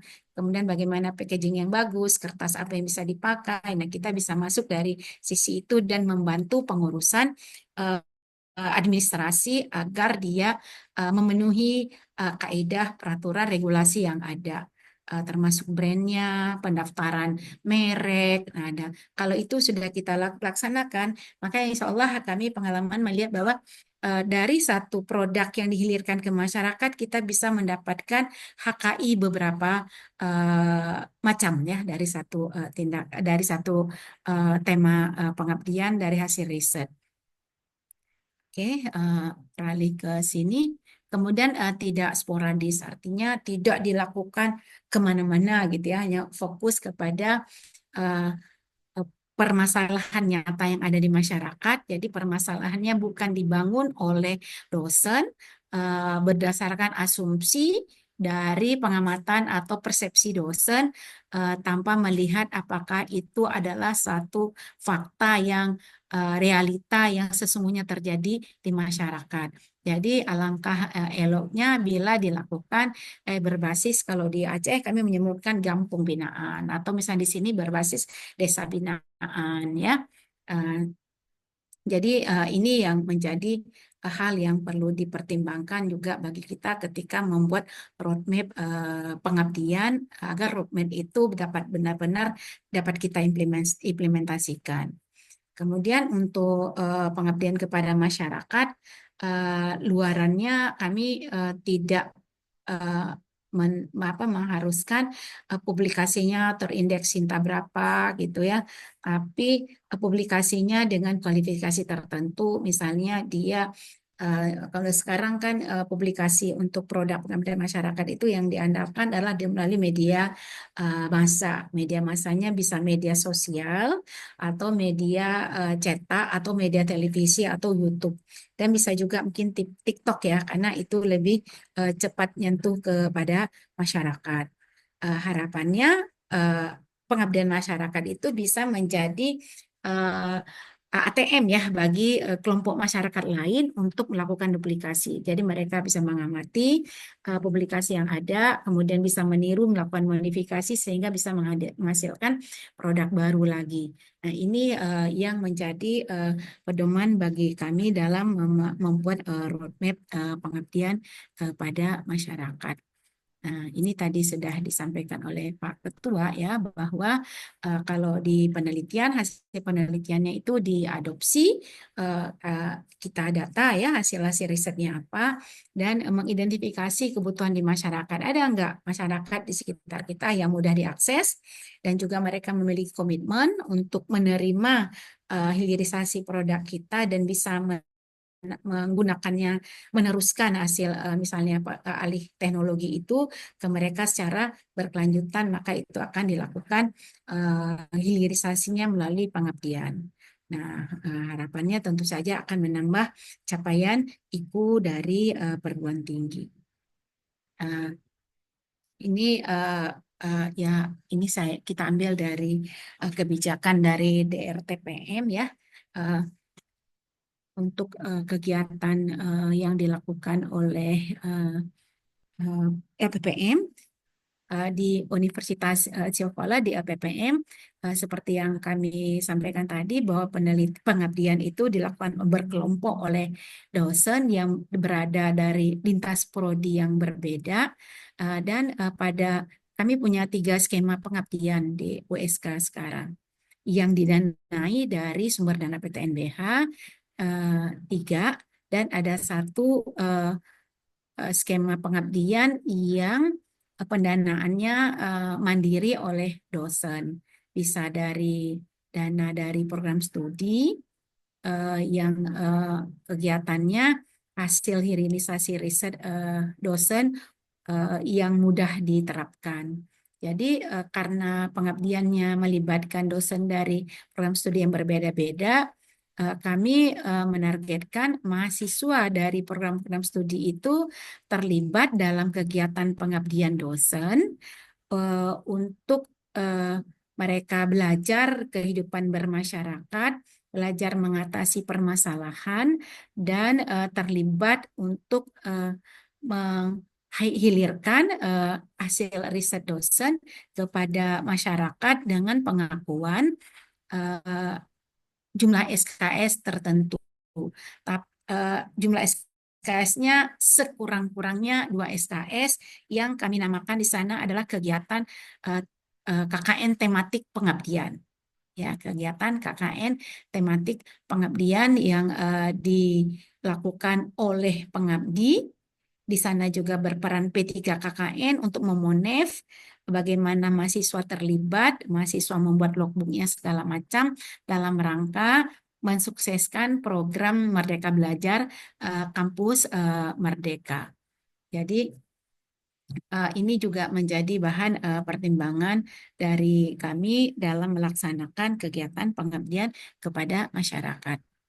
Nah, kegiatan pengabdian masyarakat itu kami lakukan misalnya melalui ini ya, proyek kemanusiaan, membangun desa, di kewirausahaan juga ada studi proyek mandiri. Jadi pada 4 ini memungkinkan mahasiswa melakukan KKN juga di sini. Nah, di sini juga ada di pertukaran mahasiswa, misalnya ada mahasiswa kami yang melaksanakan student exchange, banyak nih yang dilakukan di Malaysia misalnya. Mereka ada EPTK ya, kemarin melakukan kegiatan misalnya melakukan praktek mendampingi pembelajaran warga negara Indonesia yang berada di sana, itu dihitung juga sebagai kegiatan pengabdian, kegiatan KKN. Khusus bagi mahasiswa Fakultas Keguruan dan Ilmu Pendidikan, ini kegiatan pengabdiannya mereka berbasis sekolah di sekolah-sekolah tempat mereka melakukan kegiatan, kalau dulu kita sebut PPL, tapi ini memang MBKM-nya khusus untuk peningkatan kemampuan kompetensi profesi dari calon guru. Selanjutnya, ini klaster mungkin saya tidak perlu bahas ya. Nah, saya melihat Bapak Ibu bahwa di Universitas Labuhan Batu ada Fakultas Ekonomi Bisnis ya, dan ada Fakultas Keguruan dan Ilmu Pendidikan ya, ada Fakultas Sains dan Teknologi, Fakultas Hukum dan program pasca sarjana. Jadi ada 4 fakultas dan dengan sejumlah program studi dan 1 program pasca sarjana dengan 3 program studinya. Nah, untuk pengembangan roadmap penelitian, saya juga melihat apa yang bisa dilakukan oleh dosen-dosen melibatkan mahasiswa pada masing-masing prodi ini dengan memperhatikan potensi sumber daya alam atau keunggulan daerah yang ada di Labuhan Batu. Nah, ini saya ambil dari webnya Potensi Kabupaten Labuan Batu ya. Ada sektor pertaniannya, perkebunan, sektor industri pengolahan, sektor peternakan, sektor perikanan, pertambangan, dan wisata. Pada ke-7 sektor ini, Fakultas Keguruan dan Ilmu Pendidikan nih semuanya bisa masuk di sini. Fakultas Sains dan Teknologi juga bisa. Ekonomi dan Bisnis juga bisa. Fakultas Hukum juga bisa. pengalaman kami ya, misalnya untuk sektor pertanian. Di setiap daerah kampung ya, misalnya kalau di sini di Kecamatan Tanjung Ledong, ini ada yang lebih jelas lagi ya. Nah, ini saya lihat di sektor pertanian misalnya di Kecamatan Tanjung Ledong. Nah, di kami tahun 2023 kemarin ada hibah yang didanai oleh LPDP untuk mempersiapkan asuransi ya, karena di Aceh menerapkan syariat Islam, asuransi syariah untuk perlindungan petani agar para petani itu mendapat menggunakan jaminan produk lahan dan produk pertaniannya itu sebagai jaminan untuk pengembangan di sektor pertaniannya. Jadi kami melahirkan satu kanun di sini ya, kanun asuransi syariah pengolahan pertanian dan peternakan. Nah, dalam hal yang lebih teknis, misalnya bagaimana para petani bisa sejahtera untuk bisa mereka hasil pertaniannya bisa dijual oleh petani, misalnya dalam bentuk, misalnya di sini jagung ya, cabai merah dan selanjutnya. Biasanya kan petani jual kepada pengumpul dengan harga yang dikendalikan oleh pengumpul. Nah, bagaimana keterlibatan Fakultas Ekonomi, Hukum, misalnya untuk memberi payung hukum kepada para petani agar mereka dapat memiliki kestabilan, dapat memiliki standar harga yang tidak merugikan mereka. Jadi ini yang kemarin dilakukan oleh teman-teman dari Fakultas Pertanian, Fakultas Ekonomi, dan juga bekerja sama dengan Universitas Islam yang ada di Aceh. Nah, di sektor perikanan, misalnya ini Labuan Batu Utara memiliki hal yang seperti ini. Nah, kami di sektor perikanan kemarin kegiatan pengabdian yang dilakukan ini saya lihat kolaborasinya sangat baik antara Fakultas Perikanan dengan Fakultas Sains dan Teknologi. Seperti yang disampaikan oleh Pak Ketua tadi, kami pada tahun 2024 ini bisa menghasilkan produk kosmetik ya dari kolaborasi antara Fakultas Perikanan dengan Fakultas MIPA dalam memanfaatkan limbah dari pengolahan ikan, mengekstrak kolagen dan memformulasikannya dengan bahan nilam dan bahan-bahan lain sehingga ini bisa mendapat hibah ke daerah yang di dalamnya juga melakukan kegiatan pengabdian yang membantu para masyarakat agar mereka memahami bahwa potensi limbah yang ada itu sebenarnya memiliki nilai ekonomis ya. Nah, ini barangkali sekedar contoh-contoh, hal-hal yang lain juga berpotensi banyak sekali. Saya melihat ya ada potensi yang luar biasa sekali apabila Universitas Labuan Batu ini mengembangkan pusat riset sawit misalnya ya, bekerja sama mungkin dengan BPDPKS ya untuk bisa menghasilkan riset-riset berbasis sawit karena saya biasanya dulu waktu anak saya masih tinggal di di Aina Bara, kalau ke sana aduh sepanjang jalan tuh sawit, karet melihat ya. Nah, ini potensi yang luar biasa sekali bagaimana membantu petani-petani yang penggarap ya agar mereka dapat sejahtera dengan memanfaatkan limbah-limbah dari sektor pertanian, perkebunan sawit ya. Ini dengan sentuhan dari hasil-hasil riset yang dihasilkan oleh dosen-dosen yang ada di OLB. Ini barangkali nanti kita bisa diskusi untuk sektor-sektor yang lain.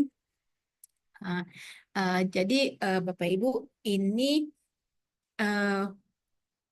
yang menjadi acuan dari Universitas Kuala dalam bidang fokus prioritas riset kami untuk melakukan kegiatan pengabdian ya. Pengabdian yang kita lakukan sekarang itu berbasis pada fokus dan prioritas riset ini ya. Sehingga di masing-masing program studi, dosen-dosennya SDM-nya dipetakan, mereka bisa menghasilkan riset dan rencana hilirisasinya di dalam pengabdian berupa seperti apa. Jadi ini bisa kita lihat ya yang kami siapkan untuk topik unggulan kegiatan pengabdian kepada masyarakat USK ini kami fokus pada program peningkatan produksi, ya, program peningkatan kelautan dan perikanan, program pengembangan sentra-sentra industri potensial, ya, peningkatan promosi dan kerjasama investasi, peternakan, dan program pemberdayaan ekonomi masyarakat pesisir.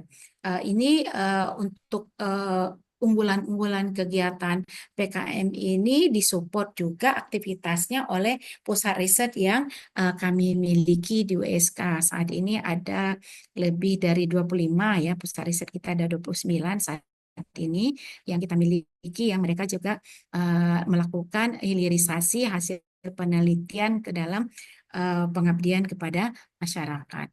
Nah, ini topik unggulan kegiatan PKM yang kita kalau tadi ini unggulan kegiatannya, kalau ini juga unggulan kegiatan PKM-nya. Lanjutan nih tadi ke sini, ini peningkatan layanan. Peningkatan layanan ini kami banyak bergerak untuk peningkatan layanan berbasis misalnya layanan di kampung ya, membantu Dinas Pemberdayaan Masyarakat provinsi untuk pendataan untuk membangun web desa, kemudian memasukkan data-data statistik desa misalnya gitu ya, dan seterusnya Bapak Ibu ya. Nah, ini sebagai contoh Bapak Ibu, salah satu pusat unggulan IPTEK yang ada di USK ini bersama Bapeda ya, pada tahun 2018-19 itu dengan bekerja sama dengan Bapeda Aceh itu membuat roadmap industri nilam Aceh 2020 sampai 2030. Sekarang kami berada pada pada level ini capaiannya. Jadi dengan ada framework begini, ya, roadmap begini, capaian-capaian itu lebih terukur ya. Dan dosen-dosen juga yang bergabung di pusat riset ini, misalnya mereka memiliki orientasi apa yang harus dilakukan untuk mewujudkan roadmap yang sudah ditentukan. Jadi di pusat riset unggulan IPTEK ini, kegiatan-kegiatan pengabdian masyarakatnya sekarang sudah menjangkau puluhan kabupaten kota untuk membantu masyarakat petani nilam ya, yang selama ini mereka memiliki tingkat kesejahteraan yang relatif kurang terperhatikan, mereka sebagai pekerja dan memiliki skill yang rendah dalam melakukan pengolahan nilam untuk menghasilkan minyak yang memiliki kualitas baik. Ini yang kita lakukan mulai dari penguatan kelembagaannya, perbaikan pola tanam ini sudah dilalui. Alhamdulillah sekarang sudah dari 28 kabupaten di lebih dari 50% diantaranya sudah memiliki keterampilan yang baik dalam pengembangan kebun nilam dan juga bagaimana melakukan isolasi untuk menghasilkan minyak dan kualitas yang baik. Bahkan sekarang ini kita sudah memiliki banyak startup yang menghasilkan produk-produk komersil berbasis nilam. Selanjutnya ini Bapak Ibu dalam tataran yang lebih kecil lagi saya kasih contoh ya. Ini adalah roadmap pengabdian, kebetulan saya di Prodi Pendidikan Kimia ya Bapak Ibu ya. Roadmap pengembangan pengabdian Prodi Pendidikan, kan Departemen Pendidikan Kimia di Prodi kami. Jadi ini baru saja ini disusun, bahkan ini belum di SK-kan kayaknya ya. Ini adalah roadmap pengembangan pengabdian yang di prodi kami untuk 2025-2030 untuk menyokong Restra Pengabdian USK 2026 tadi nanti sampai 2030 ya. Ini yang sudah dirumuskan. Misalnya temanya ini industri tepat guna pemanfaatan limbah pertanian plastik. Ya, ini misalnya bagaimana memanfaatkan pelepah pinang kemasan makanan, ya, sabut kelapa menjadi media tanam dan seterusnya. Ini yang sudah dilakukan. Nah, ini adalah rekapan dan tema-tema ini dari roadmap pengabdian yang dimiliki oleh dosen-dosen. Ya, ini digabung menjadi roadmap pengabdian pada departemen kami. Ini barangkali nanti kita bisa diskusi. Terima kasih. Saya kembalikan ke ke moderator agar kita bisa diskusi lebih lanjut untuk melihat yang lebih teknis barangkali kalau ada. Terima kasih. Baik, terima kasih kepada Ibu Dr. Sulasti atas pemaparan materinya. Untuk selanjutnya kita buka sesi diskusi yang dimana nanti Bapak Ibu bisa menanyakan langsung atau bisa mengirimkan pertanyaan dari kolom chat. Di mana tadi saya sampaikan di sesi diskusi ini dosen baik dari prodi ataupun fakultas bisa untuk mengkonsultasikan tentang roadmap-nya. Persilakan kepada Bapak Ibu yang ingin bertanya.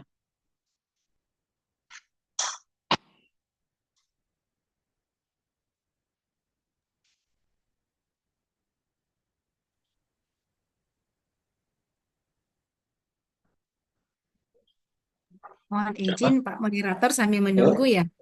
Ya, Bu. Ada yang bertanya? Kalau enggak ada, saya mungkin kasih tunjuk ya. Boleh Boleh, Bu.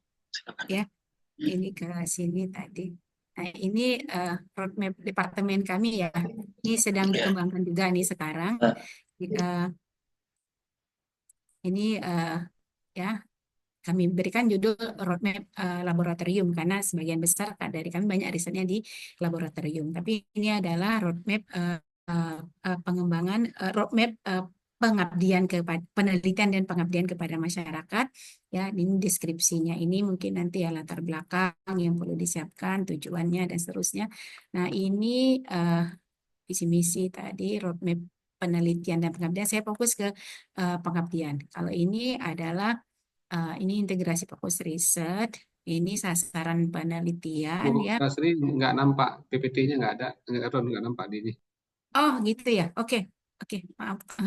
Atau ya baik, ini saya buka dulu ya di Word-nya. Sebentar ya, mohon maaf.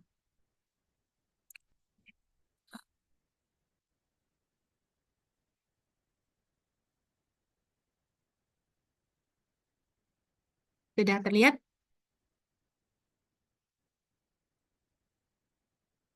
Sudah ada, Bu, sudah tampil. Ya, jadi ini roadmap ini kalau ya, ini roadmap penelitian dan pengabdian. Ini karena digabung ya, ruang lingkup roadmap penelitian. Ini datanya diisi oleh masing-masing dosen ya.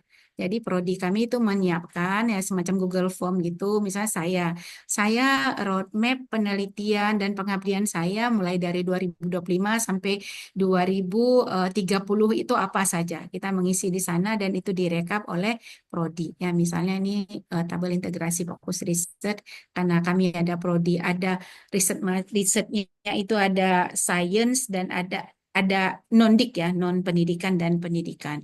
Misalnya ini saya punya pengembangan platform permajaan kimia sebagai general education. Topiknya general chemistry for healthy, safety and support.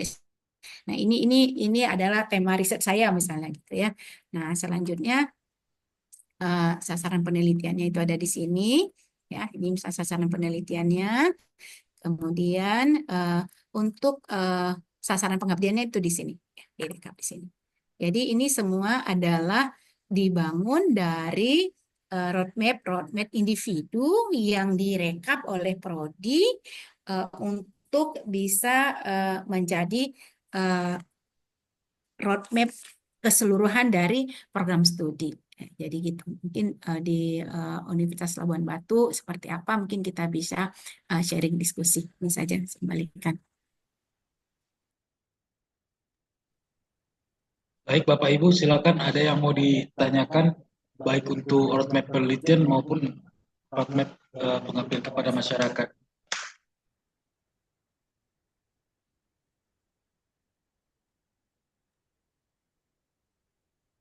Izin Prof mau bertanya terkait roadmap penelitian.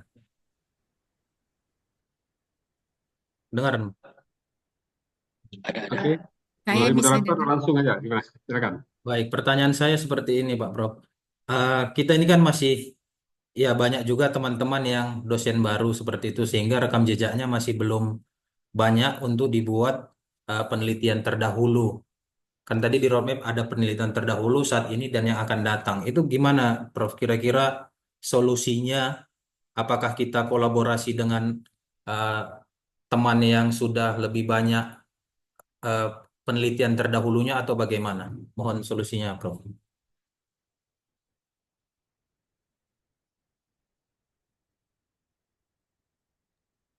Ya, bisa langsung dijawab aja, Prof.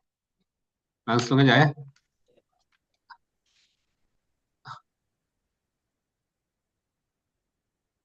Baik, eh, bagaimana pengembangan karir dosen ya. Jadi bagi eh, kita ya yang tanda kutip ya, yang baru tanda kutip diangkat menjadi dosen, sebenarnya kan untuk awal memang bagaimanapun kita harus mungkin ya menjadi bagian dari penelitian dari dosen-dosen yang sudah senior. Apalagi misalnya kalau kita mungkin Bapak Ibu kalau memang kalau untuk dosen pemula, kalau ULB mungkin bisa usul dosen pemula ya kalau sebelumnya. Ya. Nah, kalau bisa Sudah dosen pemula kan sebelumnya. itu nggak ada prasyarat ya. Tapi Tidak kalau ada misalnya persyaratan. untuk ada dosen pemula Bu ya, ada. Saat ini sudah tidak Eh, bisa, Prof. Prof, Klasternya ya, sudah beda. kalau di utama sudah tidak bisa lagi PDP, Nggak bisa Prof. lagi ya. Ya, nggak bisa. Iya, Itu memang itu apa, eh, gimana ya Pak Sudisi kita ingin mengakomodir dosen-dosen kita untuk bisa mengusul apa semua skim ya. Tapi pada sisi lain memang ada prasyarat-prasyarat yang harus terpenuhi, katakanlah untuk untuk riset dasar misalnya atau fundamental harus cinta skor sekian. Jadi kalau itu tidak terpenuhi maka mungkin bagi dosen-dosen yang eh, pemula tadi ya bisa mungkin awalnya adalah ikut kepada anggota pada PT yang sudah senior atau katakanlah yang sudah memiliki stats skor tertentu sehingga uh, apa, bisa ikut dalam penelitian tersebut. Pada sisi lain, bagi dosen-dosen yang muda tadi, ya kita mungkin harus mengembangkan karir kita ya. Jadi kita mungkin bagi yang baru-baru itu mungkin kita perlu update Sinta ya, sehingga kita meningkatkan nanti reputasi akademik ya. Nah, misalnya dengan publikasi mungkin ya sederhana aja dulu, bukan sederhana, mungkin yang non Sinta sepanjang itu ada di di Garuda itu kan akan ditarik juga di ke data Sinta. Jadi eh, mungkin itu yang harus kita lakukan dari awal ya, karena Sinta itu akan skor Sinta akan menjadi peran penting dalam membantu dosen itu meningkatkan produktivitas penelitian, reputasi akademik, ya, kontribusi pada pengembangan ilmu. Jadi mungkin bagaimanapun ya semua dosen ya pada tahap awal akan demikian. Ya. Mungkin kutip tadi ya kita bisa mungkin ada dosen-dosen senior mungkin ya terlalu sibuk, ya, kita mungkin menyampaikan ide kepada mereka sehingga dari ide itu mungkin bisa buat proposal bersama. Mungkin dari sisi ini ya dari sisi ULB itu sendiri. Nah, kalau kami misalnya sekarang kan mandiri ya, yang mandiri ada tingkatan kelompok LPPM yang memang paling tinggi ya. Sekarang hasil kemarin ada 47 LPPM dengan tingkatan mandiri ya. Ada 200 sekian utama, kemudian ada sekian media, kemudian ada sekian binaan. Jadi kalau kita sudah naik ke level yang selanjutnya, mungkin untuk meningkatkan juga reputasi perguruan tinggi, juga mungkin kita harapkan ULB juga bisa menyediakan dana internal. Kami sendiri, saya di USK, karena dosen-dosen pemula tadi tidak bisa lagi mengusulkan skim skim misalnya dosen pemula karena kita tidak karena dosennya karena LPPM kita sudah apa tadi ya, mandiri, maka kita menyediakan skim-skim internal.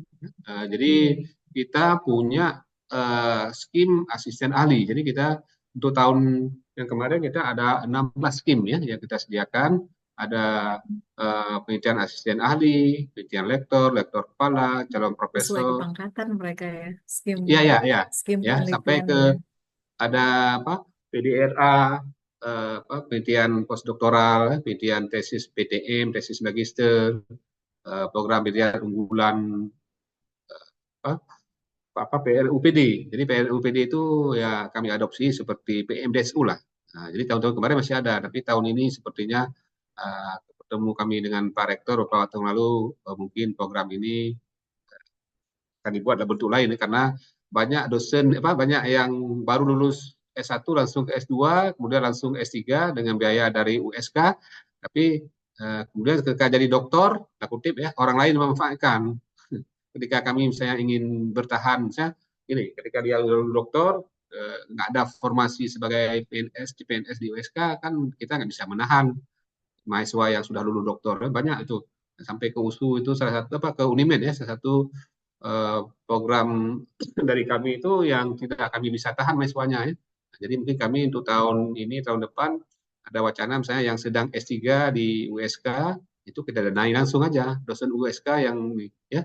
Nah, jadi kemarin tadi bagi yang dosen-dosen pemula yang nggak ada mungkin ya kalau memang pihak ULB atau pihak rektorat mungkin bisa menyediakan dana mungkin ya untuk ya sudah dosen pemula ini ya, supaya dia dosen ini juga bisa mengembangkan kompetensinya sehingga nanti dari hasil penelitian ini akan menambah CITA skor.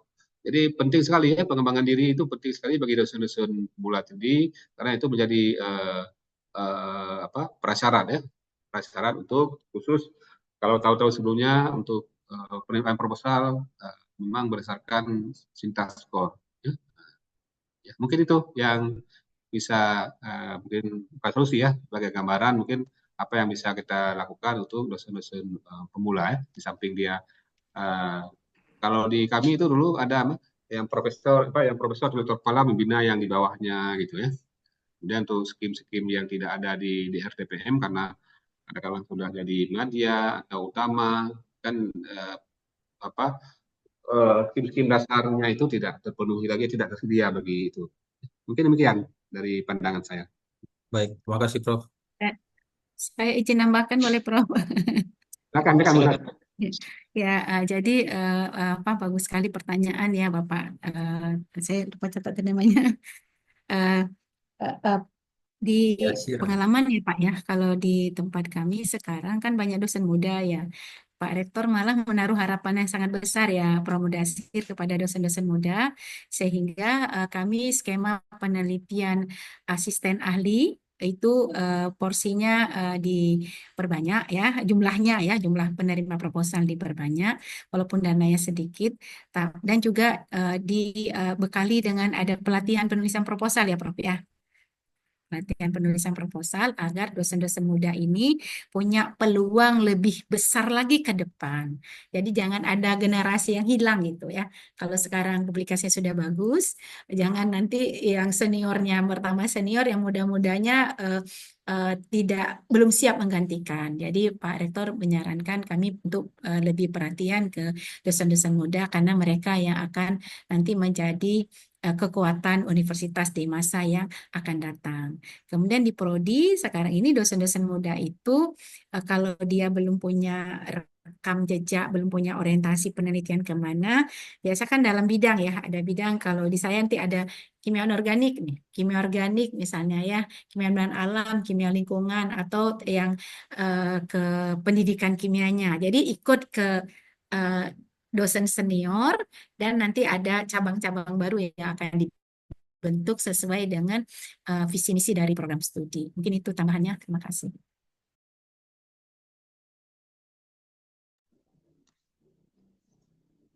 Bapak Ibu, Pak Yasir ada lagi yang mau ditambahkan? Pak ya. Untuk Bapak Ibu yang lain silakan bertanya karena ini memang kegiatan kita pada hari ini penyusunan roadmap ini adalah untuk kebutuhan kita di hibah internal yang akan kita lakukan nanti untuk seleksi dari dosen-dosen kita yang akan masukkan proposal. Makanya kita adakan kegiatan untuk pelatihan penyusunan roadmap penelitian dan PKM di lingkungan Universitas Labuan Batu ini. Silakan Bapak Ibu, ada lagi yang mau ditanyakan?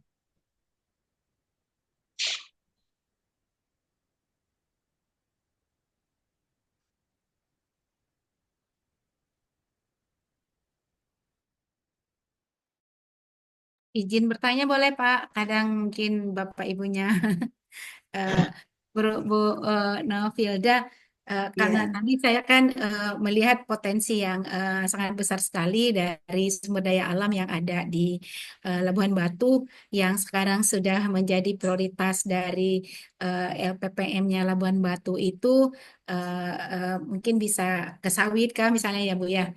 Kalau ke sawit kan iya, dari sisa-sisa ya pelepahnya, daunnya gitu ya. ya, Kemudian ada sisa limbah-limbahnya Bu. Iya, kan dan buahnya yang bisa jadi media jamur misalnya ya Bu ya. Kalau di bidang pendidikan, kalau kami sekarang banyak yang membuat ini Bu, video-video pembelajaran untuk mensupport profil pelajar Pancasila berbasis potensi dari yang ada di lingkungan. Nah, di Labuan Batu sendiri kalau saya lihat itu aksesnya luar biasa. Kalau kami misalnya untuk dapat begitu kan harus ke kabupaten yang lain ya. Kalau ini kan di pinggir jalan aja saya lihat aduh banyak sekali nih ya sawit-sawitnya dan ini kan bisa menjadi peluang yang sangat besar ya. Kalau mau join riset dengan WSK mungkin kita Prof. Mudasir ya sedang kemarin ngajukan ke BPDPKS Bu ada tanaman sawit baru ya replanting. Kan lahannya masih kosong ya Bu ya. Sinar mataharinya banyak masuk. Jadi kami nawarkan ke BPDPKS semuanya di perusahaan-perusahaan itu ditanam nilam gitu. Supaya nilamnya bisa disuling dapat minyak. Misalnya mau jual ke WSK boleh karena kami sudah punya harga yang stabil ya untuk beli minyak nilam yang akan diolah menjadi produk-produk lain. Karena USK sekarang kan punya kontrak langsung untuk ekspor nilam ke Perancis gitu ya. Nah, kalau misalnya yang mau join di situ kan bagus juga, Bu. Demikian barangkali. Untuk ini aja, untuk apa mensimulasi Bapak Ibu ini yang peserta supaya bertanya barangkali ya peluang-peluang riset potensial berbasis sumber daya alam yang ada di Labuan Batu yang sangat luar biasa itu. Makasih, Bu. ya. Ya baik, terima kasih Dokter Ibu Sulastri ya terkait dengan apa namanya tadi apa tawaran ya terkait dengan apa namanya untuk kerjasama atau kolaborasi penelitian. Ya memang di kami perkebunannya itu yang paling apa namanya Ibu ya di sini dominan dengan perkebunan tanaman kelapa sawit dan tanaman karet seperti itu. Dan juga memang ada beberapa penelitian terkait dengan misalnya integrasi perkebunan tanaman kelapa sawit dengan tanaman padi. Ya padi biasanya padi darat ya Bapak Ibu Bu Sulastri mungkin bisa saja juga nanti ke depannya dosen-dosen di agroteknologi bisa melakukan kolaborasi dengan USK terkait dengan integrasi tanaman kelapa sawit dengan nilam. Tentunya itu perlu banyak kajian-kajian gitu seperti itu Ibu. Nah, kepada Prof. Mudatsir dan Ibu Sulastri juga ada pertanyaan ya terkait dengan roadmap tadi, di mana memang kebetulan saya ini meneruskan roadmap yang sudah yang sudah dibuat oleh sebelumnya ya. Eh, eh, Namun di sini saya ada juga sama tadi saya lihat kalau restra penelitian maupun PKM tadi di USK sudah hampir berakhir ya Bapak Ibu. Di ULB pun juga akan berakhir. Nah, di sini saya ingin bertanya apakah dalam hal ini di LPPM kami perlu mendapatkan data terkait dengan apa namanya terkait dengan roadmap penelitian dari prodi dan fakultas sehingga kami bisa mendapatkan suatu informasi untuk artinya melakukan apa ya pembaharuan terkait dengan roadmap eh, ULB ya. Artinya dalam hal ini memang ULB ini Bapak Ibu itu menjadi suatu entrepreneur university gitu dalam hal wirausaha dalam artinya mungkin di setiap prodinya nanti atau di setiap fakultas ada ya pastinya ada mata kuliah yang terkait dengan kewirausahaan. Nah, sebab itu Mohon untuk saran ataupun masukannya Prof. Mudatsir dan Ibu Sulastri karena terkait dengan roadmap ini adalah merupakan tadi di awal Prof. Mudatsir juga menyampaikan adanya terkait penilaian terkait roadmap penelitian ya ketika mengajukan proposal. Nah, sebab itu juga tadi disampaikan juga oleh Pak Khairul Rizal. Pak Khairul Rizal juga di sini sebagai apa ketua bidang pengabdian kepada masyarakat. Mungkin nanti Pak Rizal bisa lebih banyak berdiskusi dengan Ibu Sulastri ya terkait dengan apa yang akan dilakukan untuk apa namanya keberlangsungan pengabdian kepada masyarakat. Mungkin adanya desa binaan yang bisa dioptimalkan lagi. Nah, terkait itu apa namanya dalam hal ini Bapak Ibu dosen seluruhnya juga terkait nanti adanya pelaksanaan hibah internal dan memang akan diadakan tahun ini, Prof ya, Ibu, di tanggal 15 nanti diharapkan nanti setelah adanya kegiatan ini dosen-dosen seluruhnya itu mumpuni di dalam pembuatan roadmap dan tidak ada lagi terkendala dalam hal ini sehingga nantinya seluruh dosen memiliki suatu konsentrasi ataupun kepakaran yang mengerucut adanya oh saya apa ya saya tuh ahli di dalam hal ini gitu. Jadi dalam satu prodi itu mungkin saja dosen-dosennya memiliki satu kepakaran yang berbeda. Nah, begitu Ibu Prof. Baik, mungkin sedikit saya tanggapi. Memang kan kalau dari kementerian memang Renstra atau roadmap-nya itu yang diturunkan roadmap nanti itu memang tahun 2024 ya. Kami juga ini kalau mau menurunkan kita kan misalnya kalau walaupun kita akan bukan tunduk ya berdasarkan pada apa visi misi universitas, tapi kan dalam penelitian kita eh, tidak terlepas juga dari roadmap dari Direktorat Riset dan Pengabdian Masyarakat. Jadi kalau di sana setahu saya itu yang ada sampai kemarin ini yang 2025 sampai katakanlah 2030 itu belum ada. Ya. Nah, namun seperti tadi kami misalnya untuk penelitian terus terang kalau di USK LPPM dari tahun kemarin sudah menyusun menyusun Renstra LPPM ya, khusus dalam penelitian. Tapi Renstra pengabdian karena masih berlaku sampai 2025, nah, itu akan mungkin dalam tahun ini dalam waktu yang bersamaan lah. Karena itu tadi yang tahun 2024 yang akan kita rujuk dari DRTPM atau katakanlah Renstra dari Direktorat Pendidikan Tinggi Saintek itu belum keluar atau Kementerian yang sebelumnya belum ada berakhir tahun 2024. Tapi kita kembali tadi mungkin itu kita bisa uh, kita pegang ya penelitian-penelitian yang menjadi pusat riset nasional ya dari mungkin dari tahun 2020 sampai 2030 yang jangka menengah, yang jangka pendek, yang 2020 sampai 2024 itu sudah kata kutip sudah berakhir. Nah, namun saya yakin juga bahwa prioritas-prioritas itu tidak akan jauh berbeda. Seperti yang sebelumnya pangan itu yang pertama, mungkin yang sekarang dengan program uh, Pak Presiden kita yang baru, ya Pak Prabowo, ini juga prioritas-prioritas pertama itu menurut saya tidak akan tergantikan. Kemudian energi yang baru dan terbarukan itu pasti akan jadi prioritas juga, karena kita tidak mau mungkin terus bergantung pada energi yang fosil ya itu pasti akan jadi kemudian kesehatan itu pasti akan bidang-bidang itu. Jadi sementara belum ada kita mungkin ya seperti ya tahun dulu ya artinya secara hukum kalau belum ada prioritas katakanlah dari Kemendikti-Ristek yang baru berarti kita gunakan yang sebelumnya. Itu kan sudah lazim mungkin dalam kutip ya dalam ilmu hukum ya sebelum ada aturan baru maka yang berlama berlaku kira-kira demikian. Jadi menurut saya demikian dalam katakanlah penyusunan roadmap nanti mungkin bisa dimulai mungkin 2025 ini sampai 2030 mungkin di jangka pendek ya. Itu sambil mungkin tadi ya jangan sampai yang menjadi katakanlah prioritas riset nasional itu tidak masuk ke dalam berita kita kecuali memang misalnya di UL di ULB katakanlah bidang itu memang sumber dayanya tidak ada dan tidak ada perencanaan katakanlah 2-3 tahun ke depan, katakanlah tidak ada pembukaan prodi atau fakultas yang yang ada prioritas riset nasional karena tidak ada sumber daya. Itu bisa saja tidak kita masukkan.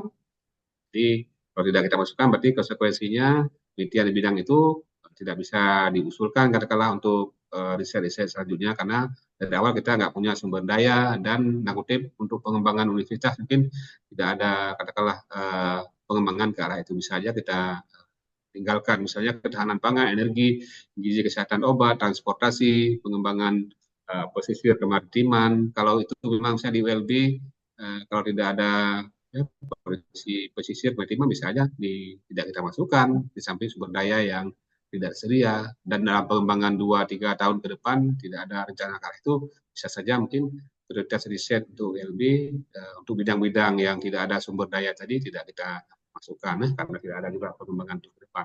Mungkin itu mungkin dari pandangan saya tentang arah penyusunan roadmap misalnya dari sekarang ke depan. Mungkin demikian Bu Novi.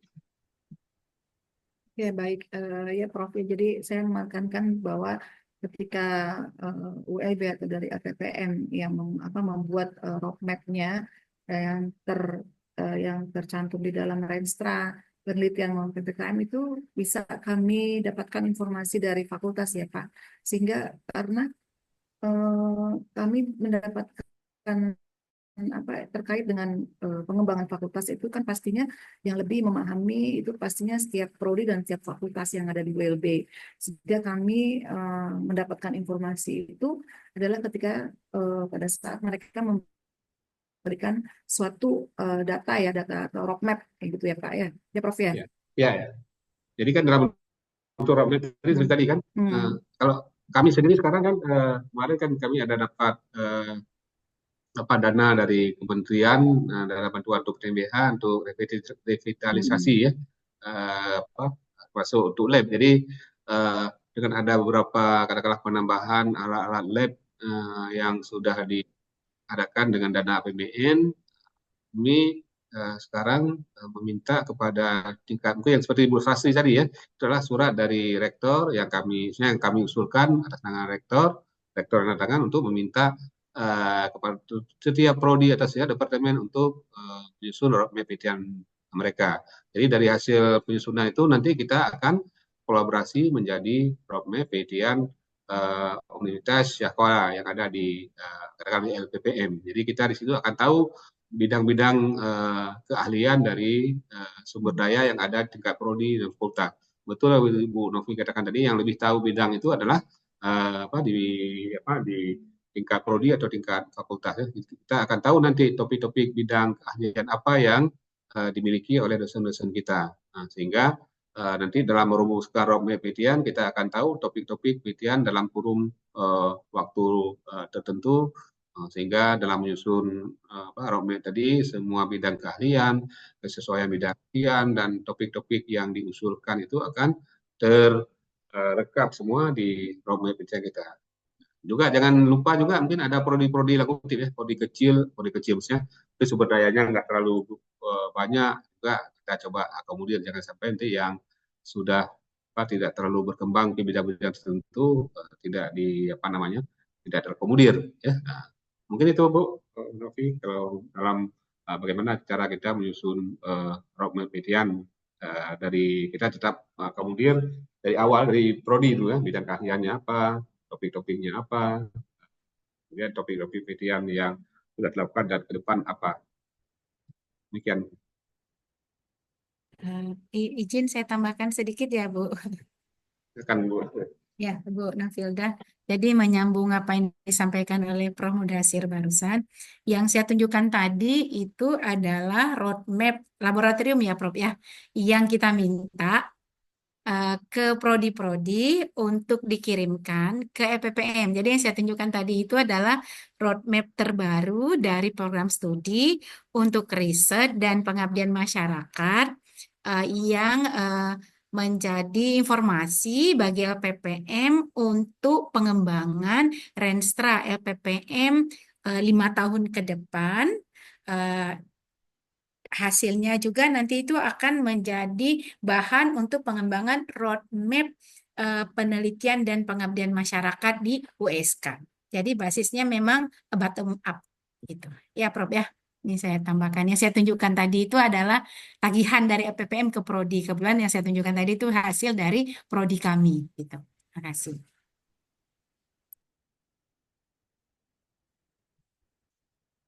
Ya baik Ibu Sulastri, terima kasih.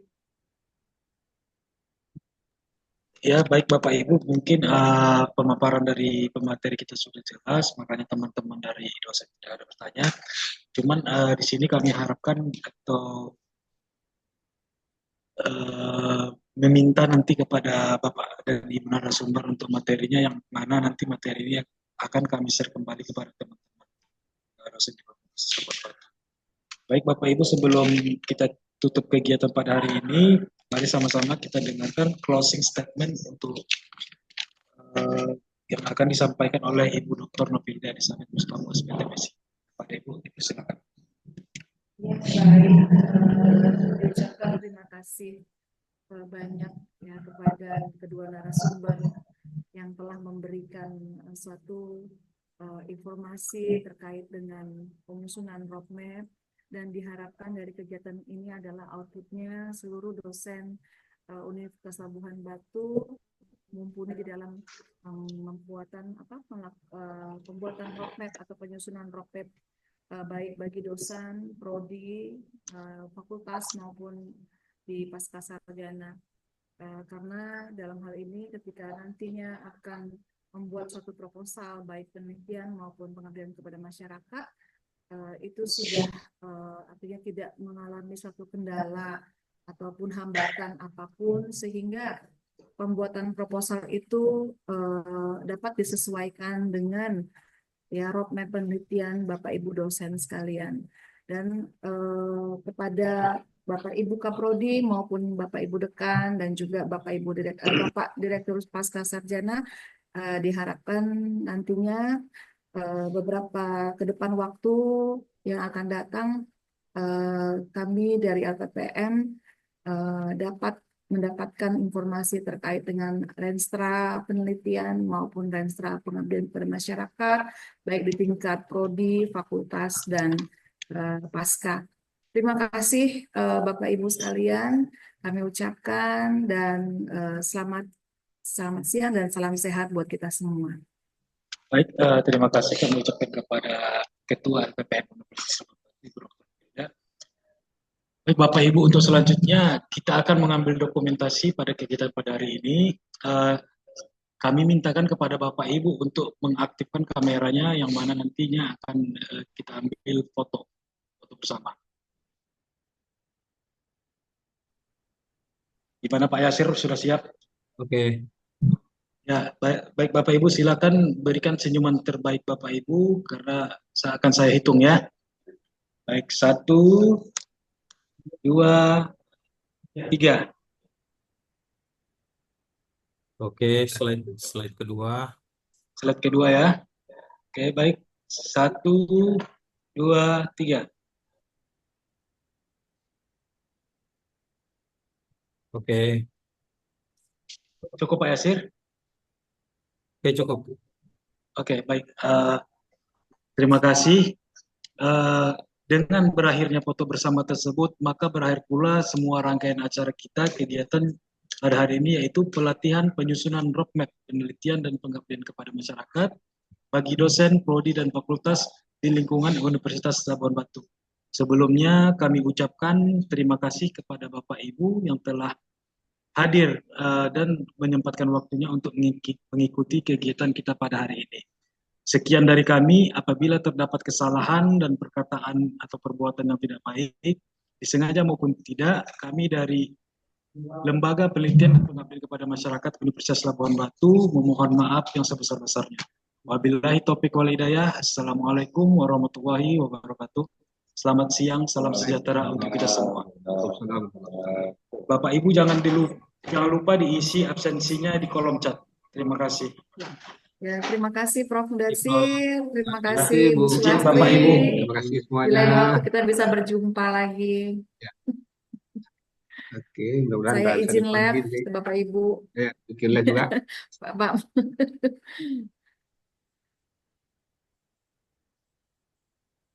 Jadi